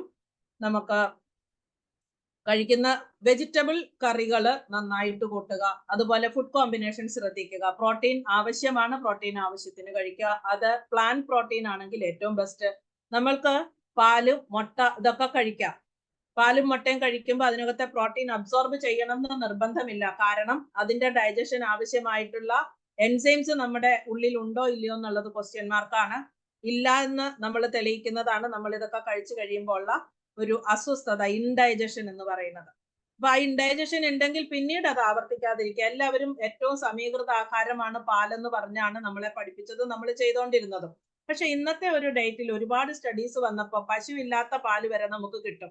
നമുക്ക് പാലിനെ കാണുമ്പോൾ പാല് വെളുത്തതാണ്, പാലാണെന്ന് ലേബലും വെച്ചിട്ട് വരുന്ന പാലുകളൊന്നും ശരിയാവില്ല. ഇനി തൊട്ടടുത്ത വീട്ടിൽ നിന്ന് പശുവിന്റെ പാല് വാങ്ങിച്ചാൽ പോലും എല്ലാവർക്കും അത് ദഹിച്ചോളണം എന്നില്ല. കൊച്ചുകുട്ടികളാണെങ്കിലും പാല് കുടിക്കുമ്പോൾ അസ്വസ്ഥത പറയുന്നുണ്ടെങ്കിൽ പിന്നെ നിർബന്ധിച്ച് കൊടുക്കാതിരിക്കുക. സിമ്പിൾ ആയിട്ട് അവർ വയറുവേദന പറയും, എനിക്ക് പാല് വേണ്ടാന്ന് പറഞ്ഞാൽ പിന്നെ നിർബന്ധിക്കരുത്. അവർക്ക് കേസിൻ ഇൻടോളറൻസ് ഉണ്ട്, അല്ലെങ്കിൽ കേസിൻ ഇൻഡൈജസ്റ്റബിലിറ്റി ഉണ്ട്. അവരുടെ ഉള്ളിൽ ആ പാലിനെ ദഹിപ്പിക്കാനുള്ള എൻസൈംസ് ഇല്ല എന്ന് അവരുടെ ശരീരം പറയുന്നതാണ്. മുതിർന്നവര് അതിന് നിർബന്ധിക്കാതിരിക്കുക. പാല് കുടിച്ചില്ലെങ്കിൽ ഒന്നും സംഭവിക്കില്ല. പാല് കുടിക്കുന്നില്ലെങ്കിൽ പകരം നമുക്കതിനെ മോരാക്കാം, തൈരാക്കാം, കട്ടത്തൈരാക്കി കഴിക്കാം. അത് നല്ലതാണ്. പ്രീബയോട്ടിക്സ് വളരെയധികം ഉണ്ടാവും. ഉപ്പിടാതെ കഴിക്കാം. ഇനി ഇതിലേക്ക് നയിക്കുന്ന കാരണങ്ങളാണെങ്കിൽ സെഡൻഡറി ലൈഫ് സ്റ്റൈൽ എന്ന് പറഞ്ഞാൽ അധികമൊന്നും ദേഹണ്ണമില്ലാത്ത ശരീരം, കാര്യമായിട്ടൊന്നും ചെയ്യില്ല, എല്ലാം റിമോട്ട് കൺട്രോളിൽ കാര്യങ്ങൾ ചലിക്കുന്നതാണ്. അപ്പം കഴിപ്പിന് കുറവൊന്നും ഉണ്ടാവില്ല. ശരീരം ഡെഫിഷ്യൻസിയിൽ പോകുന്നത് കൊണ്ട് ചോറ് കഴിക്കും, അല്ലെങ്കിൽ കുറയ്ക്കുന്ന സാധനം, വറുത്തുപൊരിച്ച സാധനങ്ങൾ നമ്മുടെ അടുത്തുണ്ടെങ്കിൽ നമ്മൾ ചെറുതായിട്ടൊന്ന് കുറച്ച് കഴിഞ്ഞാൽ അതിന്റെ ടേസ്റ്റ് ആണ് നമ്മളെ വീണ്ടും വീണ്ടും എടുക്കാനായിട്ട് പ്രേരിപ്പിക്കുന്നത്. ആ ടേസ്റ്റ് ഉണ്ടാക്കുന്നത് അതിനകത്തെ ഫാറ്റാണ്, ട്രാൻസ് ഫാറ്റാണ്. എത്ര കണ്ട് ചൂടാക്കി, പല പ്രാവശ്യം ചൂടാക്കി എണ്ണയിൽ വറുത്തു പോരുന്ന സാധനത്തിന് ഭയങ്കര ടേസ്റ്റ് ആയിരിക്കും. ആ ടേസ്റ്റിന്റെ കാരണം ട്രാൻസ് ഫാറ്റിന്റെ അളവ് വളരെ കൂടുതലായിരിക്കും. അതുപോലെ ചൂടാക്കിയ ഭക്ഷണം കഴിക്കാതിരിക്കുക. അതിനകത്ത് ബാക്ടീരിയ പെറ്റുപെരുകിയ സമയത്ത് അതിൽ നിന്ന് വന്നിരിക്കുന്ന ടോക്സിൻസ് ഇഷ്ടം പോലെ ഉണ്ട്. ചൂടാക്കുമ്പോൾ അത് ഒരു പ്രത്യേക തരം ടേസ്റ്റിന് കാരണമാകും. ടേസ്റ്റ് ആണ് നമ്മളെ കൊണ്ട് കൂടുതൽ ഭക്ഷണം കഴിപ്പിക്കുന്നത്. മോർ ഓവർ ശരീരത്തിന് ആവശ്യമുള്ള സാധനങ്ങൾ കഴിച്ച ഭക്ഷണത്തിൽ കിട്ടിയിട്ടില്ലെങ്കിൽ ശരീരം തന്നെ മനസ്സിന് കൊടുക്കുന്ന നിർദ്ദേശത്തിൽ ഒന്നാണ് ടേസ്റ്റിനെ തിരിച്ചറിയുക, മണത്തെ തിരിച്ചറിയുക, കൂടുതൽ കഴിക്കുക. പക്ഷെ വീണ്ടും കഴിക്കുന്നത് അതേ സാധനമാകുമ്പോൾ ആവശ്യത്തിനുള്ള സാധനം കിട്ടാത്തത് കൊണ്ട് തന്നെ അത് കൺവേർട്ട് ആയിട്ട് ഫാറ്റായിട്ട് ശരീരത്തിൽ അടിഞ്ഞുകൂടും. ഇത് കാലക്രമേണ ഒബേസിറ്റിയിലേക്ക് എത്തിക്കും. ഒബേസിറ്റി ഒരു വലിയ റീസൺ ആണ് പ്രീ ഡയബറ്റിക് ആകാൻ. എക്സസൈസ് ചെയ്യുന്ന സ്വഭാവമില്ല, അതിന് മാത്രം സമയം തികയാറില്ല. എക്സസൈസ് ചെയ്താൽ മാത്രമേ നമ്മൾ കഴിച്ച ഭക്ഷണം ദഹിച്ച് മാറുന്ന ഗ്ലൂക്കോസിനെ ശരീരത്തിൽ യൂട്ടിലൈസ് ചെയ്യാൻ പറ്റുള്ളൂ. ഓൾറെഡി സെല്ലുകളിൽ ഫില്ല് ചെയ്ത് വെച്ചിരിക്കുന്ന ഗ്ലൂക്കോസ് മോളിക്കൂളിനെ, അതിനെ ATP ആയിട്ട്, അത് നമ്മുടെ പവർ ഹൗസസ് ആണ്, അതിനെ എനർജി ആയിട്ട് കൺവേർട്ട് ചെയ്യണമെങ്കിൽ ശരീരത്തിന് മൂവ്മെന്റ് ആവശ്യമാണ്, എക്സസൈസ് ആവശ്യമാണ്. വൺസ് ആ സ്ഥലം കാലിയാക്കിയെങ്കിലേ അവിടേക്ക് പുതിയതായിട്ട് കഴിക്കുന്ന ഭക്ഷണത്തിലെ ഗ്ലൂക്കോസ് മോളിക്യൂൾസിനെ കയറ്റി വെക്കാൻ പറ്റുള്ളൂ. അപ്പൊ എക്സസൈസ് വേണം. ആഹാരം കഴിച്ച് 1.5 മണിക്കൂറിന് ശേഷമാണ് എക്സസൈസ് ചെയ്യേണ്ടത്. ശരിക്കും എത്ര പ്രാവശ്യം ഒരു ഡയബറ്റിക് പേഷ്യന്റ് എക്സസൈസ് ചെയ്യണം എന്ന് ചോദിച്ചാൽ, എത്ര പ്രാവശ്യം ഭക്ഷണം കഴിക്കുന്നുണ്ടോ അത്രയും പ്രാവശ്യം എക്സസൈസ് ചെയ്യാം. ഒരു 5 മിനിറ്റ് വാക്ക്, മീൻസ് നിന്നിടത്ത് നിന്ന് ചെയ്യുന്നതാണ്. നമ്മൾ ഇത് ഫിസിക്കൽ സെഷനിൽ വരുമ്പോൾ ഫിസിക്കലി അത് കാണിച്ചു തരാം. വളരെ ബുദ്ധിമുട്ടില്ലാതെ വളരെ ഈസി ആയിട്ട് നമ്മൾ ഏത് ജോലി ചെയ്യുന്നിടത്തും നിന്നോണ്ട് ചെയ്യാൻ പറ്റുന്നതാണ്. എക്സസൈസ് വളരെ അത്യാവശ്യമാണ്. നോർമൽ ലൈഫിൽ ഡയബറ്റിക് ആയിട്ട് ചെയ്യാമെന്ന് വിചാരിക്കേണ്ട. നോർമൽ ലൈഫിൽ വളരെ ഇമ്പോർട്ടന്റും എന്നാൽ ഏറ്റവും കുറച്ച് ചെയ്യുന്നത്, സമയം കണ്ടെത്താൻ വിഷമമുള്ള കാര്യമാണ് എക്സസൈസ്. നോർമൽ ജീവിതത്തിൽ വെളുപ്പിനെ മുതൽ വൈകുന്നേരം വരെ ജോലി എടുക്കുന്ന സ്ത്രീകളും പുരുഷന്മാരും പറയുന്നത് അവരുടെ ടൈം ഷെഡ്യൂളിൽ അവർക്ക് എക്സസൈസിന് സമയം കണ്ടെത്താൻ പറ്റുന്നില്ല. ഒരു കാര്യം ഓർക്കണം, നോർമൽ ഫിസിക്കൽ മൂവ്മെന്റ്സ് എല്ലാം തന്നെ ബോഡിക്ക് അത് പരിശീലനം കിട്ടിയിട്ടുള്ളത് കൊണ്ട് അതിനെ എക്സസൈസ് ആയിട്ട് കണക്കാക്കില്ല. എക്സ്ട്രാ മൂവ്മെന്റ്സ് നമ്മൾ ചെയ്യുന്നത് എക്സസൈസ് ആണെന്ന് മനസ്സിൽ കണ്ടുകൊണ്ട് വേണം. സിമ്പിൾ ഒരു കാര്യം പറഞ്ഞാൽ, നമ്മൾ ഓരോ നിമിഷവും ശ്വാസം എടുക്കുന്നുണ്ട്. ആ ശ്വാസം പക്ഷെ ഒരു എക്സസൈസ് ആയിട്ട് മാറുന്നില്ല, കണക്കാക്കുന്നില്ല. പക്ഷെ ഡീപ്പ് ബ്രീതിങ് എക്സസൈസ് എന്ന് പറഞ്ഞ് നമ്മൾ ഒരു നിമിഷം എവിടെയെങ്കിലും ഇരുന്ന് കണ്ണടച്ച് ശ്വാസത്തിൽ മാത്രം ശ്രദ്ധിച്ച് ചെയ്യുമ്പോൾ ആ ഒരു ശ്വാസം തന്നെ അതിന് എക്സസൈസ് ആയിട്ട് മാറുന്നു. അങ്ങനെ എടുക്കുന്ന ആ ഒരു ശ്വാസം നമുക്ക് ഹീലിംഗ് എനർജി തരും. അങ്ങനെയുള്ള കാര്യങ്ങൾ നമ്മൾ കൂടുതൽ പഠിക്കാൻ തയ്യാറാവുക, ചെയ്യുക, സ്വയം മറ്റുള്ളവർക്ക് പറഞ്ഞു കൊടുക്കുക. ശരീരത്തിൽ അടിഞ്ഞുകൂടിയിരിക്കുന്ന ഫാറ്റിന്റെ അളവ്, ഇത് മുൻപറഞ്ഞ കാര്യങ്ങൾ, സെഡൻഡറി ലൈഫ്, എക്സസൈസ് ഇല്ലായ്മ, റിസൾട്ട് ആയിട്ട് ആഹാരം കഴിപ്പിന് കുറവൊന്നുമില്ല, പക്ഷേങ്കിൽ നമ്മൾ ഇരുന്നോണ്ട് കഴിക്കുന്നു, എക്സസൈസ് ഇല്ല, ഇതൊക്കെ ഫാറ്റ് ആയിട്ട് അടിഞ്ഞുകൂടി. ഫാറ്റ് തന്നെ, ഒബേസിറ്റി തന്നെ കാരണമായിട്ട് ലിവറിൽ 20% ഗ്ലൂക്കോസ് സ്റ്റോർ ചെയ്യുമെന്ന് പറഞ്ഞ സ്ഥാനത്ത് 80% മസിലും കഴിഞ്ഞ് 20% ലിവറും കഴിഞ്ഞിട്ട് പിന്നുള്ളത് എവിടെ പോകും? പിന്നെ നമ്മൾ ഭക്ഷണം കുറയ്ക്കുന്നില്ല. കാരണം ശരീരത്തിൽ ഡെഫിഷ്യൻസി ഉള്ളത് കൊണ്ട് നമുക്ക് ഭക്ഷണത്തിനോട് ആസക്തി കൂടുതലായിരിക്കും, കൂടുതൽ ഫുഡ് ക്രേവിംഗ് ഉണ്ടാവും. അപ്പൊ അതുകൊണ്ടാണ് ശരീരത്തിൽ പ്രോട്ടീൻ ഇല്ല എന്നുള്ളതിന്റെ ബെസ്റ്റ് തെളിവാണ് ശരീരത്തിലെ ഫാറ്റ്. ഇനി കഴിക്കുന്ന ഭക്ഷണം, നിറം, മണം, രുചി, ഇത് മൂന്നും നോക്കി മാത്രമാണ് നമ്മൾ ഭക്ഷണം കഴിക്കുന്നത്. അതിനകത്ത് പോഷകതത്വങ്ങൾ കുറവായതുകൊണ്ട് നമ്മൾ ശരീരത്തിൽ ഡെഫിഷ്യൻസികളുടെ മാക്സിമം എത്തുമ്പോൾ നമുക്ക് ഡയബറ്റിക്കിലേക്ക് കൺവേർട്ട് ചെയ്യാൻ സാധ്യത കൂടുതലാണ്. പിന്നെ സ്ട്രെസ്ഫുൾ ലൈഫ്. സ്ട്രെസ് എന്ന് പറയുന്നത് അല്ലെങ്കിൽ നമ്മളെ മാനസിക പിരിമുറുക്കം, അത് ജോലിയിലാകാം വ്യക്തി ജീവിതത്തിലാകാം. മാനസിക പിരിമുറുക്കം സംഭവിക്കുമ്പോൾ നമ്മുടെ ശരീരത്തിനുള്ളിലെ കെമിസ്ട്രി മൊത്തം ഒന്ന് ചേഞ്ച് ആകുന്നു. അവിടെ സംഭവിക്കുന്നത് സ്ട്രെസ് ഹോർമോൺ ആയ അഡ്രിനാലിനും അതുപോലെ കോർട്ടിസോളും കൂടുന്നു. കോർട്ടിസോള് ക്രമാതീതമായി വർദ്ധിച്ചു കഴിഞ്ഞാൽ അത് ഷുഗറിനെ കൂട്ടുന്നു. അഡ്രിനാലിൻ ക്രമാതീതമായി വർദ്ധിച്ചു കഴിഞ്ഞാൽ വാസോ കൺസ്ട്രിക്ഷൻ അഥവാ ഞരമ്പുകൾ ചുരുങ്ങുന്നു. അതിന്റെ ഫലമായിട്ട് ഹൈപ്പർ ടെൻഷൻ ഉണ്ടാകുന്നു. അപ്പൊ ഒരാൾക്ക് തലവേദന ഉണ്ടാവാൻ, പ്രഷർ ഉണ്ടാവാൻ, ഷുഗർ പേഷ്യന്റ് ആയി തീരാൻ ആഹാരമോ പാരമ്പര്യമോ ഒന്നും ബാധകമല്ല. എല്ലും തൊലിയായിട്ട് ഇരുന്നാൽ പോലും പ്രഷറും ഷുഗറും കൊളസ്ട്രോളും ഉണ്ടാവും. കാരണം അവര് മാനസികമായിട്ട് അനുഭവിക്കുന്ന പിരിമുറുക്കങ്ങളാണ്. സോ സ്ട്രെസ് റിലീവ് ചെയ്യുന്ന എക്സസൈസസ് ശീലിക്കണം. ഇപ്പൊ നമുക്കെല്ലാം ഹാൻഡി ആയിട്ട് അവൈലബിൾ ആണ്. യൂട്യൂബ് സെർച്ച് ചെയ്താൽ കിട്ടും, ഗൂഗിൾ സെർച്ച് ചെയ്താൽ കിട്ടും. വീട്ടിലിരുന്ന് ചെയ്യാൻ, മറ്റാരോടും പറയണ്ട. ഒരു കാര്യവും മറ്റുള്ളവർ അറിയണ്ട എന്ന ആഗ്രഹമുള്ള ഒരുപാട് ആൾക്കാരുണ്ട്. അതൊക്കെ അറിയാതിരിക്കാൻ നല്ലൊരു ഫോൺ ഹാൻഡ്സെറ്റ് കയ്യിലുണ്ടെങ്കിൽ അത് ചെയ്യാൻ പറ്റുന്നതേ ഉള്ളൂ. ഫാമിലി ഹിസ്റ്ററി ഓഫ് ഡയബറ്റിക്, അതൊരു ചെറിയ ശതമാനം മാത്രമേ ഉള്ളൂ. ഒരു 1% താഴെയാണ് ഫാമിലി ഹിസ്റ്ററി. എന്റെ ഫാമിലിയില് 3 തലമുറയിൽ പോലും ഇല്ലായിരുന്നു ഡയബറ്റിക്. എന്റെ ഫാമിലിയിൽ ഞാൻ ആദ്യമാണ് ഡയബറ്റിക് പേഷ്യന്റ് ആയത്. അതിന്റെ പ്രധാന റീസൺ എന്റെ സ്ട്രെസ്ഫുൾ ലൈഫാണ്. ഫാമിലി ഹിസ്റ്ററി തുടരുക എന്ന് പറഞ്ഞാൽ അച്ഛനോ അപ്പൂപ്പനോ ജീവിച്ച അതേ സാഹചര്യം, അതേപോലെ തന്നെ ഭക്ഷണക്രമം ഒക്കെ തുടർന്നാൽ മാത്രമാണ് ഫാമിലി ഹിസ്റ്ററി വരുന്നത്. ഫാമിലി ഹിസ്റ്ററി ഉള്ള ഇടത്ത് നമ്മൾ അല്പം ശ്രദ്ധിക്കുന്നത് നല്ലതായിരിക്കും. പക്ഷെ ഒരിക്കലും അതൊരു കാരണമായിട്ട് മാറുന്നില്ല. ക്ലാസ് എടുക്കാൻ വരുന്നവരൊക്കെ പറയുന്നുണ്ട് ഫാമിലി ഹിസ്റ്ററി നെഗ്ലിജിബിൾ ആണ്. അത് ഇപ്പൊ നമുക്ക് ശരിക്കും പറയാൻ പറ്റുന്ന ഒരു റീസൺ അല്ല. ഒരു ഫാമിലി ഹിസ്റ്ററി ഇല്ലെങ്കിൽ പോലും ഡയബറ്റിക് ആകാവുന്ന ജീവിത സാഹചര്യമാണ് ഇന്നുള്ളത്. ഫാസ്റ്റ് ഫുഡാണ് ഏറ്റവും പ്രധാനം. മൈദ മാത്രമാണ് അതിനകത്തുള്ളത്. അതും ഒരു പ്രധാന കാരണമാണ്. ഹൈപ്പർ ടെൻഷൻ ഞാൻ ഓൾറെഡി പറഞ്ഞു കഴിഞ്ഞു. ഹൈപ്പർ ടെൻഷൻ നടക്കുമ്പോഴത്തേനും ബ്ലഡ് സർക്കുലേഷന്റെ വേരിയേഷൻ വരും. സെല്ലുകളിൽ എത്തുന്ന പോഷകങ്ങളുടെ അംശം കുറവാണ്. പ്രോട്ടീൻ അബ്സോർഷൻ കുറയും. അങ്ങനെ കുറെ കാര്യങ്ങളുണ്ട്. ജസ്റ്റേഷണൽ ഡയബറ്റീസ്, പ്രഗ്നന്റ് ആയിരിക്കെ ഡയബറ്റിക് എന്നുള്ളൊരു കണ്ടീഷൻ, അവിടെയാണ് നമ്മൾ ഗ്ലൂക്കോസ് ടോളറൻസ് ടെസ്റ്റ് ചെയ്യുന്നത്. ഇവരോട് ഡോക്ടർ പറയുന്നത്, നിങ്ങൾ ഭാവിയിൽ, ഇപ്പൊ ജസ്റ്റേഷൻ എന്ന് പറയുന്ന മിക്കവാറും 25-30 ഒക്കെ ആയിരിക്കും. നിങ്ങൾ ഭാവിയിൽ ഒരു ഡയബറ്റിക് പേഷ്യന്റ് ആവാനുള്ള സാധ്യത മുഴുവനുണ്ട്. ഞാൻ ജസ്റ്റേഷണൽ ഡയബറ്റിക് ആയിരുന്നു. ഈ പറഞ്ഞ അറിവ് വെച്ചിട്ട് നമ്മുടെ മനസ്സിൽ എപ്പോഴും നമ്മൾ അത് ചിന്തിച്ചുകൊണ്ടേയിരിക്കും, ഭാവിയിൽ എപ്പോഴെങ്കിലും ഞാൻ ഡയബറ്റിക് ആവും. Repeated thoughts convert into reality എന്നുള്ളൊരു തിയറി ഞാൻ പഠിച്ചു വന്നപ്പോൾ ഒരുപാട് വൈകിപ്പോയി. ഈ ചിന്ത ഒഴിവാക്കാമായിരുന്നു. പക്ഷെ നമ്മൾ കോഷ്യസ് ആയിട്ട് ബാക്കി കാര്യങ്ങൾ ചെയ്താൽ ജസ്റ്റേഷണൽ ഡയബറ്റിക്കും നമുക്ക് ഡയബറ്റിക് ആയിട്ട് കൺവേർട്ട് ചെയ്യേണ്ട ആവില്ല എന്നുള്ളതാണ് സത്യം. ഇപ്പൊ നമ്മൾ ആഗ്രഹിക്കുന്നതല്ല, പക്ഷെ നമ്മളോട് ഡോക്ടർ പറഞ്ഞു ബി കോഷ്യസ്, ശ്രദ്ധിക്കൂ, ഭാവിയിൽ നിങ്ങൾ ചിലപ്പോ ഡയബറ്റിക് ആകാം. അപ്പൊ എല്ലാ 6 മാസം കൂടുമ്പോഴും ബ്ലഡ് ടെസ്റ്റ് ചെയ്ത് അവസാനം ഡയബറ്റിക് ആണെന്ന് കണ്ടു. യെസ്, പ്രതീക്ഷിച്ച ആള് വന്നെത്തി എന്നുള്ളൊരു കാര്യം ഡോക്ടർ പറഞ്ഞത് ശരിയാണ്. ഇതിനെയാണ് നമ്മൾ ഖണ്ഡിക്കേണ്ടത്. നമ്മുടെ മനസ്സിൽ നമ്മൾ എങ്ങനെ ആയി തീരണോ ആ ഒരു ആഗ്രഹം മാത്രം റിപ്പീറ്റ് ചിന്തിച്ചുകൊണ്ടിരിക്കുക. വേണ്ടുന്നത് മാത്രം ചിന്തിക്കുന്ന ഒരു മനസ്സിനെ ക്രിയേറ്റ് ചെയ്യുക. 29 ദിവസത്തെ പരിശീലനം കൊണ്ട് അത് സാധിക്കും. സ്വന്തം മനസ്സിനോടുള്ള യുദ്ധമാണ് ഏറ്റവും വലിയ യുദ്ധം. നമ്മൾ തോക്കുന്നത് നമ്മൾ സമ്മതിച്ചു കൊടുക്കാതിരുന്നാൽ മാത്രം മതി. നമുക്ക് നമ്മുടെ ചിന്തകളെ കൺട്രോൾ ചെയ്യാൻ യോഗ ചെയ്യുന്നവർക്കും കോൺസെൻട്രേഷൻ ആയിട്ട് വേണ്ടുന്ന ഒരുപാട് കാര്യങ്ങൾ ചെയ്യുന്ന ആൾക്കാർക്ക് അത് വളരെ ഈസി ആയിട്ട് ചെയ്യാം. നോർമൽ ആയിട്ടുള്ളൊരു വീട്ടമ്മയ്ക്കോ ഒരു നോർമൽ ആയിട്ടുള്ളൊരു ആളിനോ ഈ ഒരു കണ്ടീഷൻ വേണ്ടുന്നത് മാത്രം ചിന്തിക്കുക എന്ന് പറയുന്നത് പെട്ടെന്നൊന്നും നടക്കില്ലെങ്കിലും റിപ്പീറ്റഡ് ആയിട്ട് വേണമെന്ന് വെച്ച് ചെയ്താൽ ഈസി ആയിട്ട് സാധിക്കാം. 1 മാസം ചിന്തിച്ചു നോക്കൂ, നമുക്ക് വേണ്ടുന്നത് മാത്രം. ഒരു ഓട്ടോ മോഡിലേക്ക് മനസ്സിനെ റീസെറ്റ് ചെയ്യാൻ നമ്മുടെ ഈ ചിന്താഗതി സാധിക്കും. ഈ ആള് പത്രം വായിച്ചു പോകണ്ട. ലോക വിവരം ഒരുപാടുണ്ട്. സൂര്യന് താഴെ പാതാളം ലോകം വരെയുള്ള എല്ലാ കാര്യങ്ങളും ഡിബേറ്റ് വെച്ച് ജയിക്കാനുള്ള കപ്പാസിറ്റി ഉള്ള ക്രീച്ചറാണ് മനുഷ്യൻ എന്ന് പറയുന്നത്. പക്ഷേ സ്വന്തം ശരീരത്തിന്റെ ഉള്ളിലുള്ള ലോകത്തെ കാണുന്നില്ല. ഉള്ളിൽ എന്താണ് നടക്കുന്നതെന്ന് അറിയുന്നില്ല. പത്രത്തിൽ വ്യാപൃതനായി മുന്നോട്ട് പോകുമ്പോൾ അടുത്ത ചുവട് വെക്കുന്നത് എത്ര അപകടത്തിലേക്കാണെന്നുള്ളത് സ്വയം ബോധ്യമില്ലാതെ, അല്ലെങ്കിൽ അതിനെ ബോധ്യപ്പെടേണ്ട ആവശ്യമില്ല, തന്നെക്കാൾ ഇമ്പോർട്ടന്റ് ആണ് ലോകത്തിലെ മറ്റു പല കാര്യങ്ങളും. അതാണ് ഈ പിക്ചർ നമ്മളോട് പറയുന്നത്.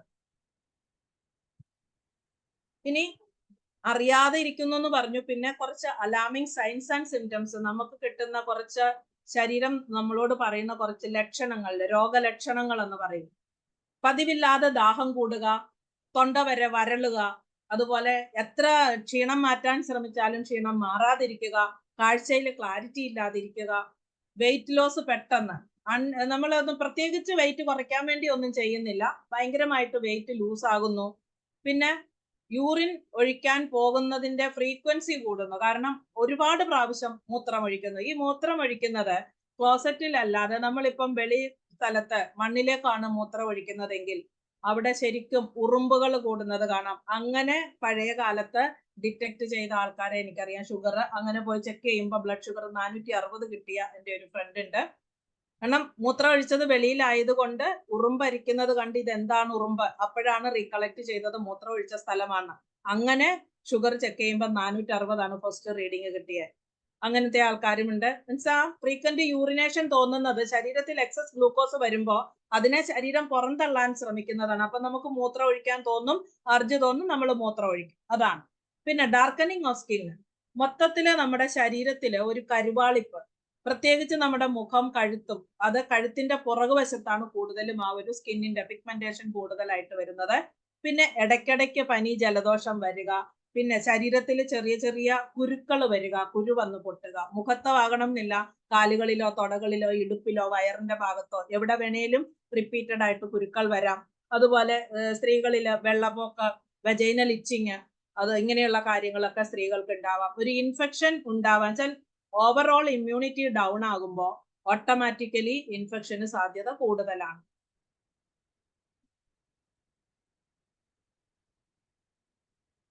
ഇത് ഓൾറെഡി എക്സ്പ്ലെയിൻ ചെയ്തതാണ്. ഹാർട്ടിലേക്കുള്ള വെയിൻ ആയാലും ഞരമ്പുകളുടെ ഉള്ളില് അടിഞ്ഞുകൂടുന്ന കൊഴുപ്പാണ് ഇതിന് കാരണം. കൊഴുപ്പടിഞ്ഞുകൂടാൻ എക്സസൈസ് ഇല്ലാത്തതാണ് കാരണം. അതുപോലെ തന്നെ ഫാറ്റ് ഇൻടേക്ക് കൂടിയത് കാരണമാകാം. ഏറ്റവും കൂടുതൽ ഫാറ്റ് അല്ല പ്രശ്നം, കാർബോഹൈഡ്രേറ്റ് ആണ്. ഫാറ്റ് ഇതിന് മാത്രം നമ്മൾ എല്ലാവരും കോഷ്യസ് ആണ്. വറുത്തെടുത്ത സാധനങ്ങൾ കടയിൽ നിന്ന് വാങ്ങിക്കുമ്പോൾ ടിഷ്യൂ പേപ്പറിനകത്ത് വെച്ച് ഞെക്കി പിഴിഞ്ഞ് കളഞ്ഞ ചക്ക കഴിക്കുന്നുണ്ട്. പക്ഷേങ്കിൽ ചോറെടുത്ത് വെക്കുമ്പോഴോ ചപ്പാത്തി എടുത്ത് വെക്കുമ്പോഴോ മൈദയിൽ ഉണ്ടാക്കുന്ന പൊടി എടുത്ത് വെക്കുമ്പോഴോ ഇതൊന്നും ശ്രദ്ധിക്കാറില്ല. യഥാർത്ഥ വില്ലൻ എന്ന് പറയുന്നത് നമ്മുടെ കാർബോഹൈഡ്രേറ്റ് ആണ്. ഈ ഇരിക്കുന്നതിൽ എല്ലാവരും ഇന്ന് തന്നെ റാൻഡം ബ്ലഡ് ഷുഗർ ചെക്ക് ചെയ്യുക. അതുപോലെ തന്നെ നിങ്ങൾ ഡയബറ്റിക് ആണോ എന്ന് സ്വയം അറിയാൻ കുറച്ച് ക്വസ്റ്റ്യൻസ് നിങ്ങളോട് തന്നെ ചോദിക്കാം. ക്വസ്റ്റ്യൻസ് ഞാനൊന്ന് പറയാം.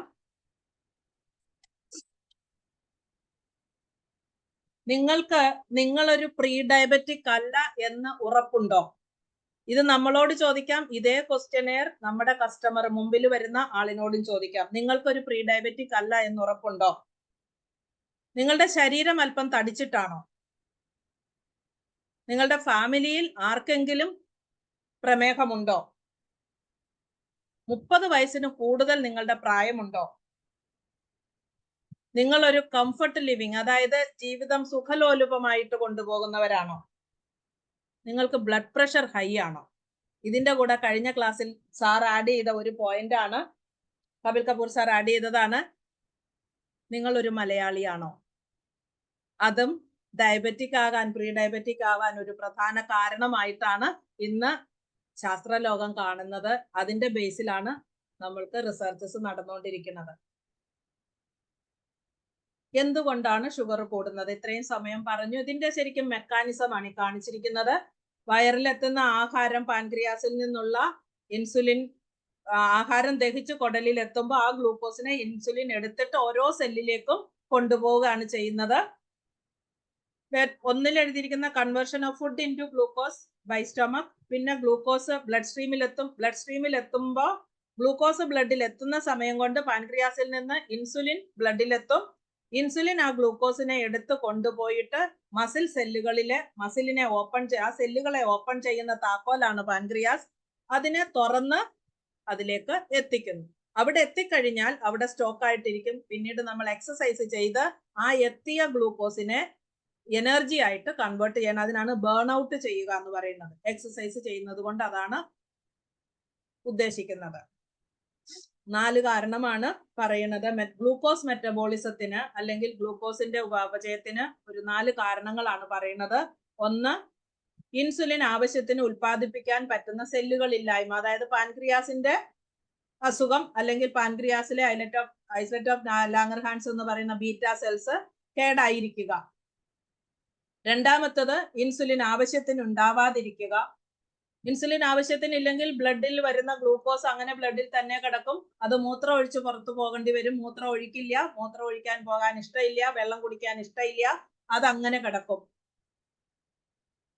അടുത്തത് ഓർഗൻ സെൻസിറ്റിവിറ്റി കുറവാണെന്ന്, അതായത് ഓൾറെഡി ഫിൽഡ് ആണ്, അതുകൊണ്ടാണ് ഈ സെൻസിറ്റിവിറ്റി കുറവെന്ന് പറയുന്നത്. അതിനാണ് റെസിസ്റ്റന്റ് എന്ന് പറയുന്നത്. ഹൈ ബ്ലഡ് ഷുഗർ ഉണ്ടാവാനായിട്ട് കാരണം ആ ഒരു രക്തക്കുഴലിൽ കിടക്കുന്ന സാധനം അവിടെ തന്നെ കിടക്കും. സൈഡിൽ പോകുന്ന വഴിക്ക് ഒരു വീട്ടിലും കയറി വെക്കാനായിട്ട് പറ്റാത്ത ഒരു ഇടമാണ്. അതുകൊണ്ടാണ് അതിന് ഈ മൂന്നാമത്തെ റീസൺ എന്ന് പറയുന്നത്. ഇനി നാലാമത്തേത് നമ്മൾ കാർബോഹൈഡ്രേറ്റ് അല്ലെങ്കിൽ റിഫൈൻഡ് കാർബോഹൈഡ്രേറ്റ്, തവിടില്ലാത്ത ആഹാരം, റിഫൈൻഡ് ആയിട്ടുള്ള ഏറ്റവും പ്യുവർ ഫോം എന്ന് നമ്മൾ അരി കയ്യിലെടുത്താൽ നല്ല മുല്ലപ്പൂ പോലെ നല്ല പളുങ്ക് പോലെ തിളങ്ങുന്ന അരി എന്നൊക്കെ പറഞ്ഞ് നമ്മൾ ഒരു കാലത്ത് അങ്ങനെയായിരുന്നു പരസ്യങ്ങൾ വന്നുകൊണ്ടിരുന്നത്. അത് കഴിക്കുന്നതും പ്രോട്ടീനുള്ള തവിടുള്ള ഭക്ഷണം കഴിക്കുന്നതുമായിട്ട് ശരീരത്തിൽ ഇൻസുലിന്റെ ശരീരത്തിൽ ഗ്ലൂക്കോസിന്റെ അളവ് കൂടുന്നതിന്റെ ഒരു ഗ്രാഫാണ് ഈ കാണിച്ചിരിക്കുന്നത്. ഞാൻ കുറച്ചു മുമ്പ് പറഞ്ഞു മില്ലറ്റ്സ് നിങ്ങൾ കഴിക്കണമെന്ന് പറഞ്ഞു. മില്ലറ്റ്സിന്റെ ഒരു പ്രത്യേകത, അതിൽ പ്രോട്ടീൻ ഉണ്ട്, അത് ക്വാളിറ്റി പ്രോട്ടീൻ, നല്ല ക്വാളിറ്റി പ്രോട്ടീൻ ആണ്. രണ്ടാമതൊരു പ്രത്യേകതയുള്ളത് തവിടുണ്ട്. അപ്പൊ അതിന്റെ മെറ്റബോളിസം വളരെ പെട്ടെന്ന് കുറയും. നമ്മൾ റിഫൈൻഡ് കാർബോഹൈഡ്രേറ്റുകൾ കഴിക്കുമ്പോൾ വളരെ പെട്ടെന്നാണ് ഷുഗർ ലെവൽ കൂടുന്നത്, അതുപോലെ തന്നെ പെട്ടെന്ന് താഴുകയും ചെയ്യും. അതേസമയം പ്രോട്ടീൻ എൻറിച്ച് ആയിട്ടുള്ള ഫുഡാണ് കഴിക്കുന്നതെങ്കിൽ സ്ലോലി അതിന്റെ ഗ്ലൂക്കോസ് ലെവൽ കൂടും, സ്ലോലി തന്നെ കുറയും, നമുക്ക് ക്ഷീണം ഉണ്ടാവില്ല, നമുക്ക് മുന്നോട്ട് പോകാൻ ബുദ്ധിമുട്ടുണ്ടാവില്ല. ഇത് തിരിച്ചറിയുക. കപ്പ കഴിച്ചു കഴിഞ്ഞിട്ട് നിങ്ങൾ ടെസ്റ്റ് ചെയ്ത് നോക്കുക, ബ്ലഡ് ഷുഗർ വളരെ ഹൈ ആയിരിക്കും. അത് തന്നെയാണ് നമ്മളുടെ ചൗവരി എന്ന് പറയുന്ന സാധനം. ആഹാരത്തിന് അറിഞ്ഞു കഴിക്കാൻ ശ്രമിക്കുക. ഇതും അത് തന്നെയാണ് എക്സ്പ്ലെയിൻ ചെയ്യുന്നത്. ഇൻസുലിന്റെ കൂടുതലും കുറവും നമ്മൾ കഴിക്കുന്ന ഭക്ഷണം അനുസരിച്ചാണ് നമ്മുടെ ശരീരം ഇൻസുലിൻ പുറപ്പെടുവിക്കുന്നത്. ബ്ലഡ് ഷുഗർ കൂടുതൽ ആക്കുന്ന കാർബോഹൈഡ്രേറ്റ് ആണ് കഴിക്കുന്നതെങ്കിൽ പെട്ടെന്ന് തന്നെ ഇൻസുലിൻ ലെവൽ കൂട്ടും. അതേസമയം നമ്മൾ പ്രോട്ടീൻ അടങ്ങിയ അതേപോലെ തന്നെ ഫൈബർ അടങ്ങിയ ഭക്ഷണമാണെന്നുണ്ടെങ്കിൽ ഇൻസുലിൻ ലെവൽ തന്നെ കൂടുന്നതിന് കുറച്ച് സ്ലോ റേറ്റ് ആയിരിക്കും.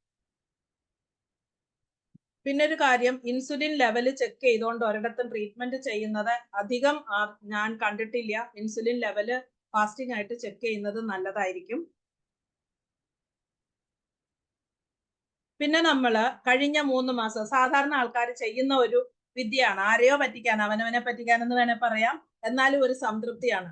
അടുത്ത ആഴ്ച ഡോക്ടറെ കാണാനുള്ള ഡേറ്റ് ആണ്, അപ്പൊ ഈ ആഴ്ച കറക്റ്റ് ആയിട്ട് ഡയറ്റ് ചെയ്തിട്ട് കൃത്യമായിട്ട് വേണം അടുത്ത ആഴ്ച ഡോക്ടറെ കാണാൻ ചെല്ലുമ്പോൾ ബ്ലഡ് ടെസ്റ്റ് ചെയ്യേണ്ടത്. അങ്ങനെ അന്ന് ചെല്ലുമ്പോൾ ഫാസ്റ്റിംഗ് ഷുഗർ കുറവുണ്ട്, random sugar post prandial sugar കുറവുണ്ട്, ഹാപ്പി, ഡോക്ടറും ഹാപ്പി, നമ്മളും ഹാപ്പി. ഗുളികയുടെ ഡോസ് ചിലപ്പോൾ കുറച്ച് കിട്ടിയെന്നിരിക്കും, പക്ഷേ അത് നമ്മളെ തന്നെ പറ്റിക്കലാണ്. ശരിക്കായിട്ട് നമ്മൾ കഴിഞ്ഞ 3 മാസം എങ്ങനെയായിരുന്നു ബോഡിയിലെ ഷുഗർ മാനേജ്മെന്റ്, നമ്മളുടെ ഡയറ്ററി ഡിസിപ്ലിൻ എങ്ങനെയായിരുന്നു എന്ന് അറിയാൻ വേണ്ടിയിട്ട് HbA1c എന്ന് പറയുന്ന ഗ്ലൈക്കോസിലേറ്റഡ് ഹീമോഗ്ലോബിൻ, അതെങ്ങനെയാണ് ആ പ്രവർത്തനം നടക്കുന്നതെന്നാണ് ഇവിടെ കാണിച്ചിരിക്കുന്നത്. ആ ഗ്ലൈക്കോസിലേറ്റഡ് ഹീമോഗ്ലോബിൻ ലെവൽ 5.5 താഴെ ആയിരിക്കണം. പ്രീ ഡയബറ്റിക്കിലാകുമ്പോഴാണ് 5.46 ഒക്കെ പറയുന്നത്. ഇന്നലെ ഞാൻ കണ്ട ഒരു പെൺകുട്ടി 24-26 വയസ്സുണ്ട്, HbA1c 4.9 ആണ്, പക്ഷെ ആ കുട്ടിക്ക് ടാബ്ലറ്റ് മെറ്റ്ഫോർമിൻ കൊടുത്തിട്ടുണ്ട്. ആൾക്കാര് അങ്ങനെയാണ് ചികിത്സിക്കുന്നത്. തൈറോയ്ഡ് ഫംഗ്ഷൻ ടെസ്റ്റ് നോർമൽ ആണ്, തൈറോനോം കൊടുത്തിട്ടുണ്ട്. ഇതൊക്കെ നമ്മൾ നോർമലി കാണുന്ന കാര്യങ്ങളാണ്, പക്ഷെ പൊതുജനത്തിന് ഇത് അറിയില്ല. ഒരു കസ്റ്റമറെ ഉണ്ടാക്കിയെടുക്കുന്ന രീതിയിലേക്കാണ് ശരിക്കും നമ്മളുടെ ചികിത്സാ മേഖല മാറിക്കൊണ്ടിരിക്കുന്നത്. HbA1cക്ക് പ്രാധാന്യം കൊടുക്കുക, 1-2 പ്രാവശ്യം ഷുഗർ ലെവൽ ഹൈ ആയതുകൊണ്ട് ഡയബറ്റിക്കോ പ്രീ ഡയബറ്റിക്കോ ആണെന്ന് പറയാൻ പറ്റില്ല. ഇമോഷണൽ ആയിട്ട് കൂടുതൽ സ്ട്രെസ്ഡ് ആയിട്ടിരിക്കുന്ന സമയത്തും ഷുഗർ ലെവൽ വളരെ കൂടുതലായിരിക്കും. അതുകൊണ്ട് HbA1c ചെക്ക് ചെയ്യിപ്പിക്കുക, അത് 5-ൽ താഴെ ആയിരിക്കണം, അത് ഉറപ്പുവരുത്തുക. ഇനി ശരിയായിട്ടുള്ള കാര്യങ്ങൾ എന്തൊക്കെയാണ്? നല്ലൊരു ലൈഫ് സ്റ്റൈല്, നമ്മൾ എക്സസൈസ് ഉണ്ടാവണം. എക്സസൈസിന് പറയുന്നത് 6000 അടി നടക്കുക ഒരു ദിവസം, അതല്ല എങ്കിൽ 250 സ്റ്റെയർ കയറുക. അത് പല ഘട്ടങ്ങളിലായിട്ട് മതി. ഇപ്പൊ 10 നില ബിൽഡിങ്ങിൽ കയറണം, 5 നില നമുക്ക് സ്റ്റെയറിൽ കൂടെ പോയിട്ട് 5 നില ലിഫ്റ്റിൽ ഉപയോഗിക്കുക. അതുപോലെ നോർമൽ ആയിട്ടുള്ള ഫുഡുകൾ, കൂടുതലും fibre rich food, low carbo diet, protein rich food ഒക്കെ ഉപയോഗിക്കുക. ഫാറ്റ് വളരെ കുറച്ച് ഉപയോഗിക്കാൻ ശ്രമിക്കുക. ഫൈബറും പ്രോട്ടീനും, അതാണ് സെക്കൻഡ് പറയുന്നത്. പിന്നെ നമുക്ക് കളർഫുൾ ആയിട്ടുള്ള ഒരുപാട് ഫ്രൂട്ട്സ് ഇവിടെ കാണാം. ആ കളറിനൊക്കെ പ്രകൃതി എന്തിനാണ് ഇത്ര വൈവിധ്യമായ കളറുകൾ കൊടുത്തത്? അട്രാക്ട് ചെയ്യാനാണെന്നുള്ളത്. ശരിക്കും പ്രകൃതിയിലുള്ള ക്രീച്ചേഴ്സിനെ അട്രാക്ട് ചെയ്യാനുള്ള, ശലഭങ്ങളെ അട്രാക്ട് ചെയ്യാനുള്ള ഒരു മാർഗമാണ് കളറ്. പക്ഷെ അതിനേക്കാൾ ഉപരി ഇതിനകത്ത് ഓരോന്നും പല കളറുകളിലെ സാധനങ്ങളും ഫൈറ്റോ ന്യൂട്രിയൻസ് എന്ന് പറയുന്ന അതിനകത്ത് തന്നെ ഉള്ള ഒരു കെമിക്കൽ ഉണ്ട്. അത് നമ്മുടെ ശരീരത്തിന് വളരെയധികം പ്രാധാന്യമുള്ളതാണ്. അതുകൊണ്ട് പല കളറിലെ ഫുഡുകൾ, ഫൈറ്റോ മീൻസ് ഡയറ്റ്, പച്ചക്കറി കൂടുതൽ ഉപയോഗിക്കുക. റിഫൈൻഡ് കാർബോഹൈഡ്രേറ്റ്, അതുപോലെ തന്നെ ഷുഗർ, വെളുത്ത കളറിലെ ഷുഗർ ഉപയോഗിക്കാതിരിക്കുക. ആ വെളുത്ത കളറിലെ ഷുഗർ നമ്മുടെ മുമ്പിൽ എത്തുമ്പോൾ ഏകദേശം 23ഓളം കെമിക്കൽ നമ്മുടെ ശരീരത്തിനുള്ളിൽ ചെല്ലുന്നു. ഏറ്റവും മോശമായത് ഫോസ്ഫറസ് അഥവാ ഗന്ധകമാണ്, നമ്മുടെ ശരീരത്തിന് ആവശ്യമില്ല. ഷുഗർ കണ്ടമാനം കഴിച്ചു കഴിയുമ്പോൾ നമ്മുടെ എല്ലുകൾക്കകത്തുള്ള കാൽഷ്യവും മഗ്നീഷ്യവും ഒക്കെ പുറത്തോട്ട് പോകുന്നിട്ട് എല്ലിന്റെ സാന്ദ്രത കുറയാനായിട്ട് ഇത് കാരണമാകും. പിന്നെ നാച്ചുറൽ ഹെർബ്, അതായത് പ്രകൃത്യാ നമുക്ക് കിട്ടുന്ന സാധനങ്ങളാണ്. ഈ സാധനങ്ങൾ കൊണ്ട് നമുക്ക് പ്രീ ഡയബറ്റിക് അല്ലെങ്കിൽ ഷുഗർ, ഒരു പ്രമേഹ രോഗി ആകുന്നതിനെ ഡിലേ ചെയ്യിപ്പിക്കാം, കുറച്ച് നാളത്തേക്ക് മാറ്റി മുന്നോട്ട് തള്ളി വെക്കാം. അതല്ല എങ്കിൽ നമുക്ക് ഒഴിവാക്കാം, എന്നേക്കുമായിട്ട് നമുക്ക് ഹെൽത്തി ആയിട്ടിരിക്കാം. നല്ല രീതിയിലുള്ള ഹെർബുകൾ, പച്ചമരുന്നുകൾ, ഔഷധ സസ്യങ്ങൾ, അതൊക്കെ നിത്യജീവിതത്തിന്റെ ഭാഗമായിട്ട് മാറ്റുക. ഈ പറഞ്ഞ സാധനങ്ങൾ പാവയ്ക്ക, തിപ്പലി, ചക്കരക്കൊല്ലി, അതുപോലെ തന്നെ നമ്മുടെ കൂവളത്തിന്റെ കായ, ഇഞ്ചി, ഇതൊക്കെ നാച്ചുറൽ ആയിട്ട് പ്രകൃതിയിൽ അവൈലബിൾ ആണ്. ഇതൊന്നും നമുക്ക് പരിചയമില്ലാത്തതല്ല. പക്ഷെ ഇതൊക്കെ നമ്മൾ ഡയറക്റ്റ് എടുക്കുമ്പോൾ എങ്ങനെയെന്നറിയില്ല. വിദഗ്ധരുടെ ഉപദേശപ്രകാരം പാവയ്ക്ക എങ്ങനെ എടുക്കണം എന്ന് നമുക്കറിയാം, ഇഞ്ചി എങ്ങനെ എടുക്കണം എന്നറിയാം. ചക്കരക്കൊല്ലിയും അതുപോലെ തന്നെ ഇതിന്റെ കൂവളത്തിന്റെ കായും ഒക്കെ എങ്ങനെയാ കഴിക്കേണ്ടതെന്നറിയില്ല. നോർത്തിലൊക്കെ ബേൽ ഫ്രൂട്ടിന്റെ ജ്യൂസ് അടിച്ചു കുടിക്കാണ്. നമ്മളിവിടെ ഇത് ഉപയോഗിക്കുമെന്ന് പോലും ഞാൻ ആദ്യമായിട്ട് ഡയബറ്റീസിന്റെ ഈ ഒരു ക്ലാസ് അറ്റൻഡ് ചെയ്ത് കഴിഞ്ഞാണ് ഇങ്ങനൊരു ഗുണം ഇതിനുണ്ടെന്ന് മനസ്സിലായത്. ഒരു ഗുണമല്ല, പല ഗുണങ്ങളുണ്ട്.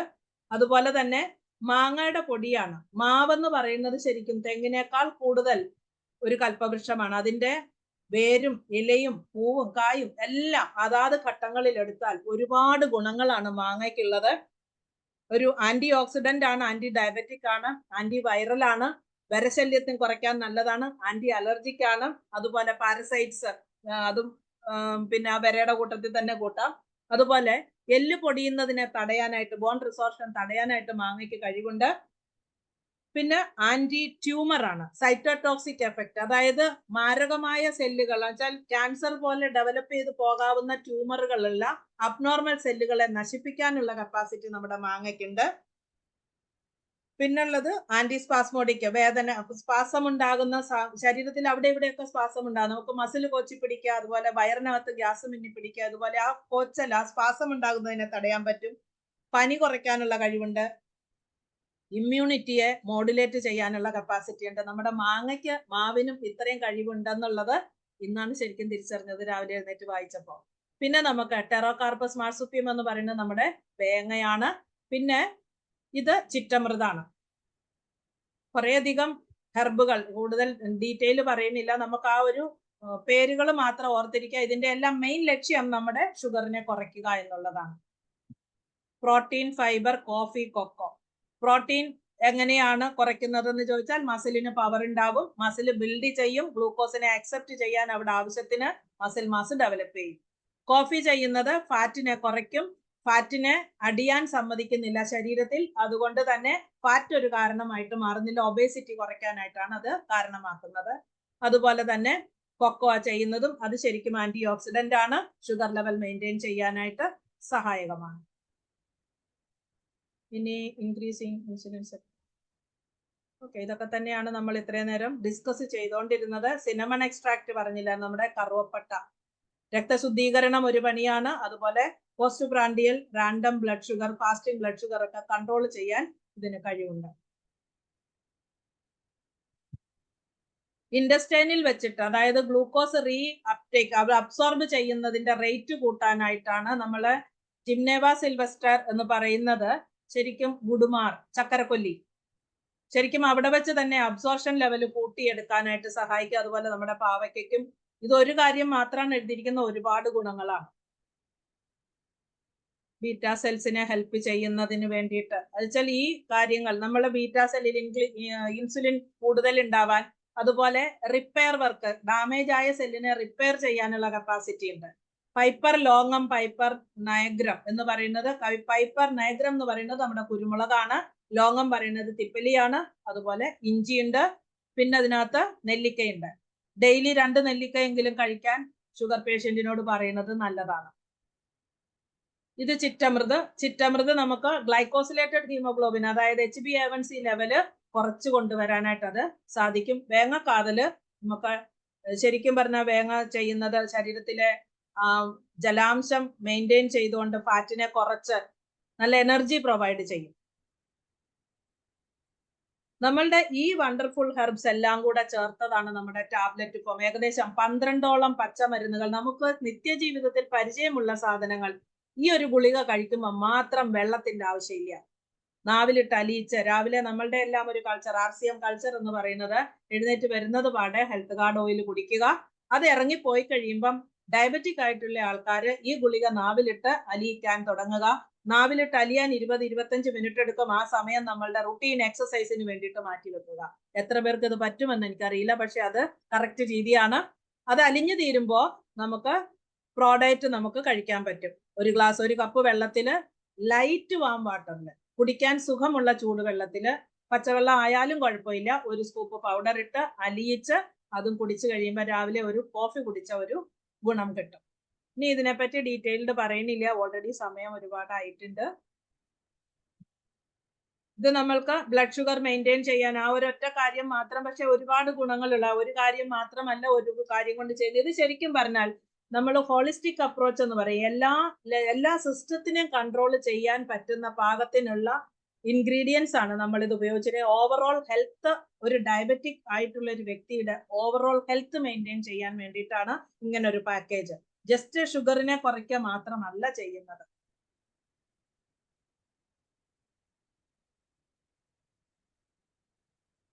പറഞ്ഞു കഴിഞ്ഞ കാര്യങ്ങളാണ്. കൊളസ്ട്രോൾ ലെവൽ, നെല്ലിക്ക നമുക്ക് ധാതുക്കളുടെ സമ്പത്താണ്. ആ ധാതു സമ്പത്ത് ചെന്ന് കഴിയുമ്പോൾ ഓട്ടോമാറ്റിക്കലി ബ്ലഡ് ഷുഗർ കുറയും, കൊളസ്ട്രോൾ കുറയും. അതുപോലെ വൈറ്റമിൻ സി റിച്ച് ആണ്, അയൺ റിച്ച് ആണ്, അനീമിയ കുറയും. അതുപോലെ കൊളസ്ട്രോൾ കുറയാനായിട്ട് നല്ല കാരണമാകും. കൊളസ്ട്രോൾ കുറഞ്ഞാൽ ഹാർട്ട് പേഷ്യന്റ് ആവില്ല.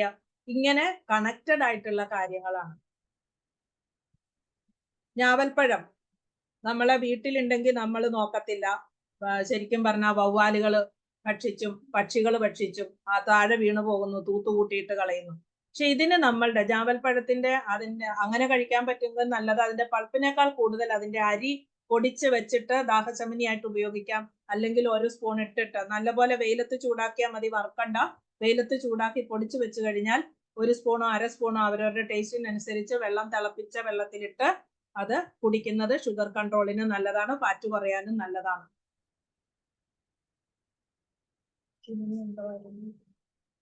ഇതാണ് ഞാവൽപ്പഴം. ഇതിന്റെ സയന്റിഫിക് നെയിം ആണ് എഴുതിയിരിക്കുന്നത്.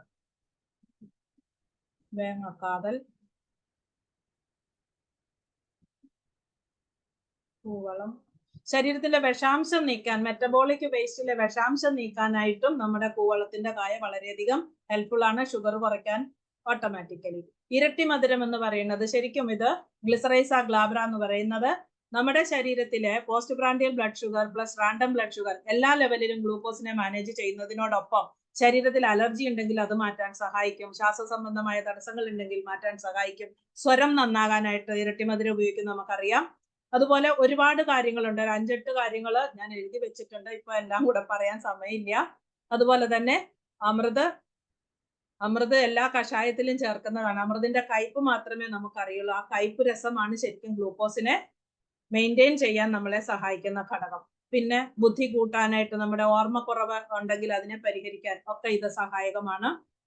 ഒരുപാട് സ്റ്റഡീസ് നടത്തി റിപ്പോർട്ട്, ശരിക്കും ന്യൂട്രിചാർജിന്റെ സ്റ്റഡീസ് എന്ന് പറയുന്നത് പുറത്ത് നടത്തിയ സ്റ്റഡീസ് എടുത്തിട്ട് സ്റ്റഡി നടത്തുക, അങ്ങനത്തെ റിസർച്ചിന്റെ റിപ്പോർട്ടുകളാണ്. പുറത്തെ റിപ്പോർട്ട് വെച്ചിട്ട് വീണ്ടും ആ റിപ്പോർട്ടിനെ സപ്പോർട്ട് ചെയ്യുന്ന എവിഡൻസ് ഉണ്ടാക്കി ഇവരും റിസർച്ച് ചെയ്തിട്ടാണ് നമുക്ക് ഈ പ്രൊഡക്റ്റ് ഉണ്ടാക്കി നമ്മുടെ കയ്യിൽ കിട്ടിയിരിക്കുന്നത്. ഫാസ്റ്റിംഗ് ബ്ലഡ് ഷുഗറിനെ മെയിൻറ്റെയിൻ ചെയ്യാനാണ് ടിനസ്പോഡിയ കാർണിപോഡിയ ഉപയോഗിക്കുന്നത്.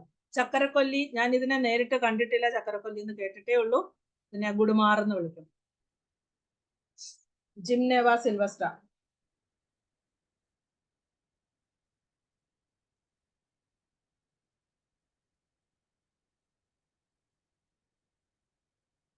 ബ്ലഡ് ഷുഗർ നോർമൽ ആക്കുക എന്നുള്ള പച്ചമാങ്ങ ഉണക്കി പൊടിച്ചത്.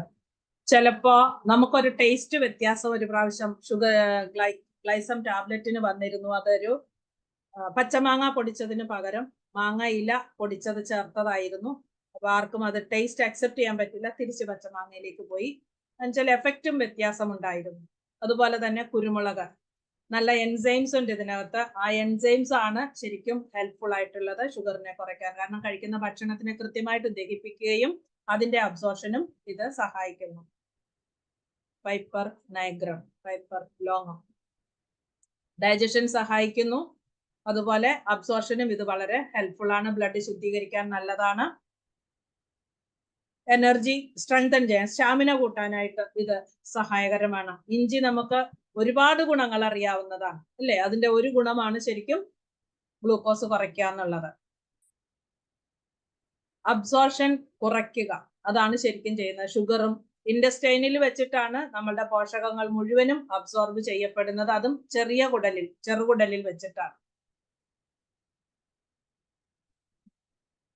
ഡയറ്ററി ഫൈബർ, ആഹാരത്തില് ഫൈബർ വേണം, നാരുള്ള ഭക്ഷണം കഴിക്കണമെന്ന് പറയുന്നതിന്റെ പ്രധാന കാരണം നമ്മളുടെ ഷുഗർ ലെവൽ ഫാസ്റ്റ് ആയിട്ട് ഷൂട്ടപ്പ് ചെയ്യാതെ ഇരിക്കാൻ വേണ്ടിയിട്ടും അതുപോലെ തന്നെ അത് താഴോട്ട് പോകുമ്പോൾ നമുക്ക് പെട്ടെന്ന് ക്ഷീണം ഉണ്ടാവാതിരിക്കാനും ഒരു മെയിൻറ്റെയിൻഡ് ആയിട്ട് പോകാൻ വേണ്ടിയിട്ടാണ്. സോ റിഫൈൻഡ് കാർബോഹൈഡ്രേറ്റിന് പകരം നമ്മൾ തവിടുള്ള ഭക്ഷണം കഴിക്കുക, പ്രോട്ടീൻ ഇൻക്ലൂഡ് ചെയ്യുക, പച്ചക്കറികൾ നന്നായിട്ട്, അത് കളർഫുൾ ആയിട്ടുള്ള പച്ചക്കറികൾ, അതിനകത്ത് ഫൈറ്റോ ന്യൂട്രിയൻസ് നമുക്ക് പ്രയോജനമായതുകൊണ്ടാണ്. അങ്ങനെ കഴിച്ചാൽ നമുക്ക് കിട്ടുന്നത് വളരെ പെട്ടെന്നൊരു സാറ്റിസ്ഫാക്ഷൻ കിട്ടും. ചോറും മീനും കഴിക്കുമ്പോൾ കിട്ടുന്ന സാറ്റിസ്ഫാക്ഷനേക്കാൾ നല്ലത്, വളരെ ഫാസ്റ്റ് ആയിട്ട് സാറ്റിസ്ഫൈഡ് ആകുന്നത് ചോറും ദാലും കൂടെ കഴിക്കുമ്പോഴാണ്. പക്ഷെ പ്രോട്ടീനും കാർബോഹൈഡ്രേറ്റും ഒന്നിച്ച് കഴിക്കരുതെന്നും പറയും. അപ്പൊ ഫുഡ് കോമ്പിനേഷൻ ശ്രദ്ധിച്ചു കഴിഞ്ഞാൽ നമ്മൾക്ക് ഷുഗർ കൺട്രോൾ ചെയ്യാൻ വളരെ ഈസി ആയിട്ട് നടക്കും. ഇനി പ്രോട്ടീൻ എന്താണ് ചെയ്യുന്നത്? HbA1c കുറയ്ക്കാനായിട്ട് സഹായിക്കും. അതുപോലെ പാൻക്രിയാസിൽ നിന്ന് ഇൻസുലിൻ പ്രൊഡക്ഷൻ കൂട്ടാൻ അത് സഹായിക്കും.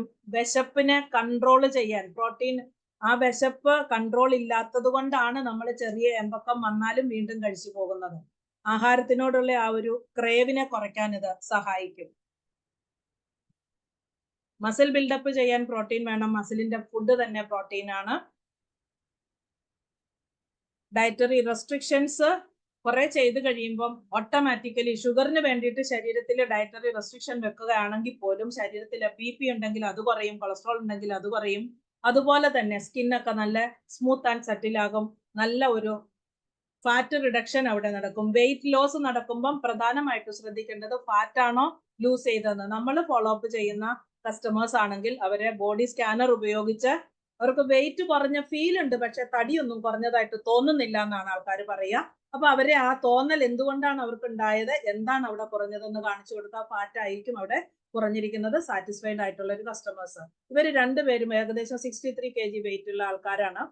അവരുടെ രണ്ടുപേരുടെയും ബോഡി നോക്കുക. ഒരാളുടെ ശരീരത്തിൽ ഫാറ്റ് കൂടുതൽ, ഒരാളുടെ ശരീരത്തിൽ മസിൽ കറക്റ്റ് ആണ്. മസിലിന്റെയും ബോണിന്റെയും വെള്ളത്തിന്റെയും തൂക്കമായിരിക്കണം നമ്മുടെ ലീൻ ബോഡി മാസ് എന്ന് പറയുന്നത്. ഫാറ്റിന്റെ തൂക്കം ഒരിക്കലും നമുക്ക് പാടില്ല. ഫാറ്റ് ആവശ്യത്തിന് വേണം. എല്ലാ ഏജിലും നമുക്ക് സെൽസ് ആവശ്യമാണ്. നമ്മളുടെ ബോഡിയുടെ കപ്പാസിറ്റി ബിൽഡപ്പ് ചെയ്യാൻ, ബോഡി ഷേപ്പോടെ ഇരിക്കാൻ നമുക്ക് മസിൽ ആവശ്യമാണ്. പ്രകൃതിയുടെ നിയമമാണ് 35 വയസ്സ് കഴിഞ്ഞ ആളിൽ 1% മസിൽ കുറയുക എന്നുള്ളത്. ഡയബറ്റിക് ആയ ആളിൽ അത് കുറച്ച് ഫാസ്റ്റ് ആയിട്ട് കുറയും. 1% എന്നുള്ളത് ശതമാനങ്ങൾ കൂടും. അത് തന്നെയാണ് വളരെ മെലിഞ്ഞു പോകാനുള്ള കാരണം.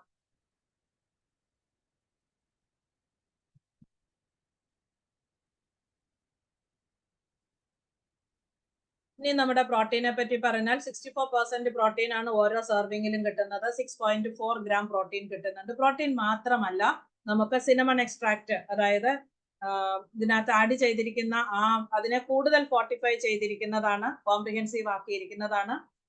ഗാർസീനിയ കാമ്പോജിയ, നമ്മുടെ കൊടംപുളിയുടെ സത്ത്, അത് ചെയ്യുന്നത് ശരിക്കും ഫാറ്റ് റിഡക്ഷൻ ആണ്. അതുപോലെ ഡയറ്ററി ഫൈബർ, എൻസൈംസ്, അതിന് പ്രോട്ടിയേസും ലാക്ടേസും ആണുള്ളത്. ശരിക്കും പ്രോട്ടീനെ ദഹിപ്പിക്കാനും കേസിനെ ദഹിപ്പിക്കാനുമുള്ളത്. കൊക്കോവ നമുക്ക് ആന്റി ഓക്സിഡന്റ് എഫക്റ്റും തരും. അപ്പൊ നമുക്കൊരു സമഗ്രമായ ഒരു ഭക്ഷണമായിട്ട് ഒരു ഡയബറ്റിക് പേഷ്യന്റിന് കൊടുക്കാൻ പറ്റുന്ന ഒരു പാക്കേജ് ആണ് Nutricharge Glycem tablet, ഗ്ലൈസം pro diet.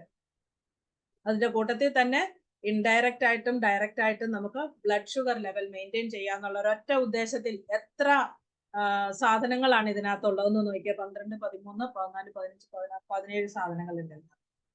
Garcinia കാമ്പോജിയ വണ്ണം കുറയ്ക്കേണ്ട ഫാറ്റ് റിഡക്ഷൻ ഉള്ളവർക്ക് നമുക്ക് ന്യൂട്രിചാർജ് എസാൻഡെഫ് കൊടുത്താൽ അഫോർഡ് ചെയ്യില്ല. വെയിറ്റ് റിഡക്ഷൻ വേണമെന്നുള്ള ആൾക്കാർക്ക് അവർ ഡയബറ്റിക് അല്ലെങ്കിൽ പോലും നമുക്ക് ഈ ഒരു പ്രൊഡക്റ്റ് വെയിറ്റ് റിഡക്ഷന് വേണ്ടിയിട്ട് കൊടുക്കാം. അവിടെ പ്രോട്ടീനും കിട്ടും, അവരുടെ ഫാറ്റ് റിഡക്ഷനും അവിടെ സാധിക്കും. ഇൻസുലിൻ സെൻസിറ്റിവിറ്റി കൂട്ടാൻ അല്ലെങ്കിൽ ഇൻസുലിൻ റെസിസ്റ്റൻസ് കുറയ്ക്കാൻ കാപ്പിക്ക് പറ്റും. പക്ഷെ പ്ലെയിൻ കാപ്പിപ്പൊടിയായിരിക്കണം, അതിനകത്ത് മറ്റൊന്നും ചേർത്തിട്ടുണ്ടാവാൻ പാടില്ല. ഇതിനകത്ത് നമുക്ക് ഡീകഫിനേറ്റഡ് കോഫിയാണ് ചേർത്തിട്ടുള്ളത്. ഓക്സിഡേറ്റീവ് ഡാമേജ്, സെല്ലുകൾ നശിക്കുന്നതിന്, നമ്മുടെ സ്ട്രെസ് കൊണ്ട് സെല്ലുകൾ ഓക്സിഡേഷൻ സംഭവിച്ച് നശിക്കുന്നതിനെ തടയാനായിട്ടും ഇതിന് കപ്പാസിറ്റി ഉണ്ട്. നല്ല കട്ടൻ കാപ്പി എനർജിയും കിട്ടും, നമ്മുടെ ഫാറ്റ് കുറയ്ക്കാനും സാധിക്കും. പവർഫുൾ ആന്റി ഓക്സിഡന്റ് ആണ്. Enzymes already Proteus and lactase പറഞ്ഞു. മിൽക്കിന്റെ ഡൈജഷൻ കൂട്ടാൻ ലാക്ടേസ്, അത് കേസിനാണ് കൂടുതലും ദഹിക്കാതെ കിടക്കുക. പ്രോട്ടീൻ്റെ അകത്ത് പ്രോട്ടീൻ ഡൈജസ്റ്റ് ചെയ്യണമെങ്കിൽ പ്രോട്ടിയസ് വേണം. പറഞ്ഞു നാവിലിട്ട് അലിയിച്ചാണ് കഴിക്കേണ്ടത്.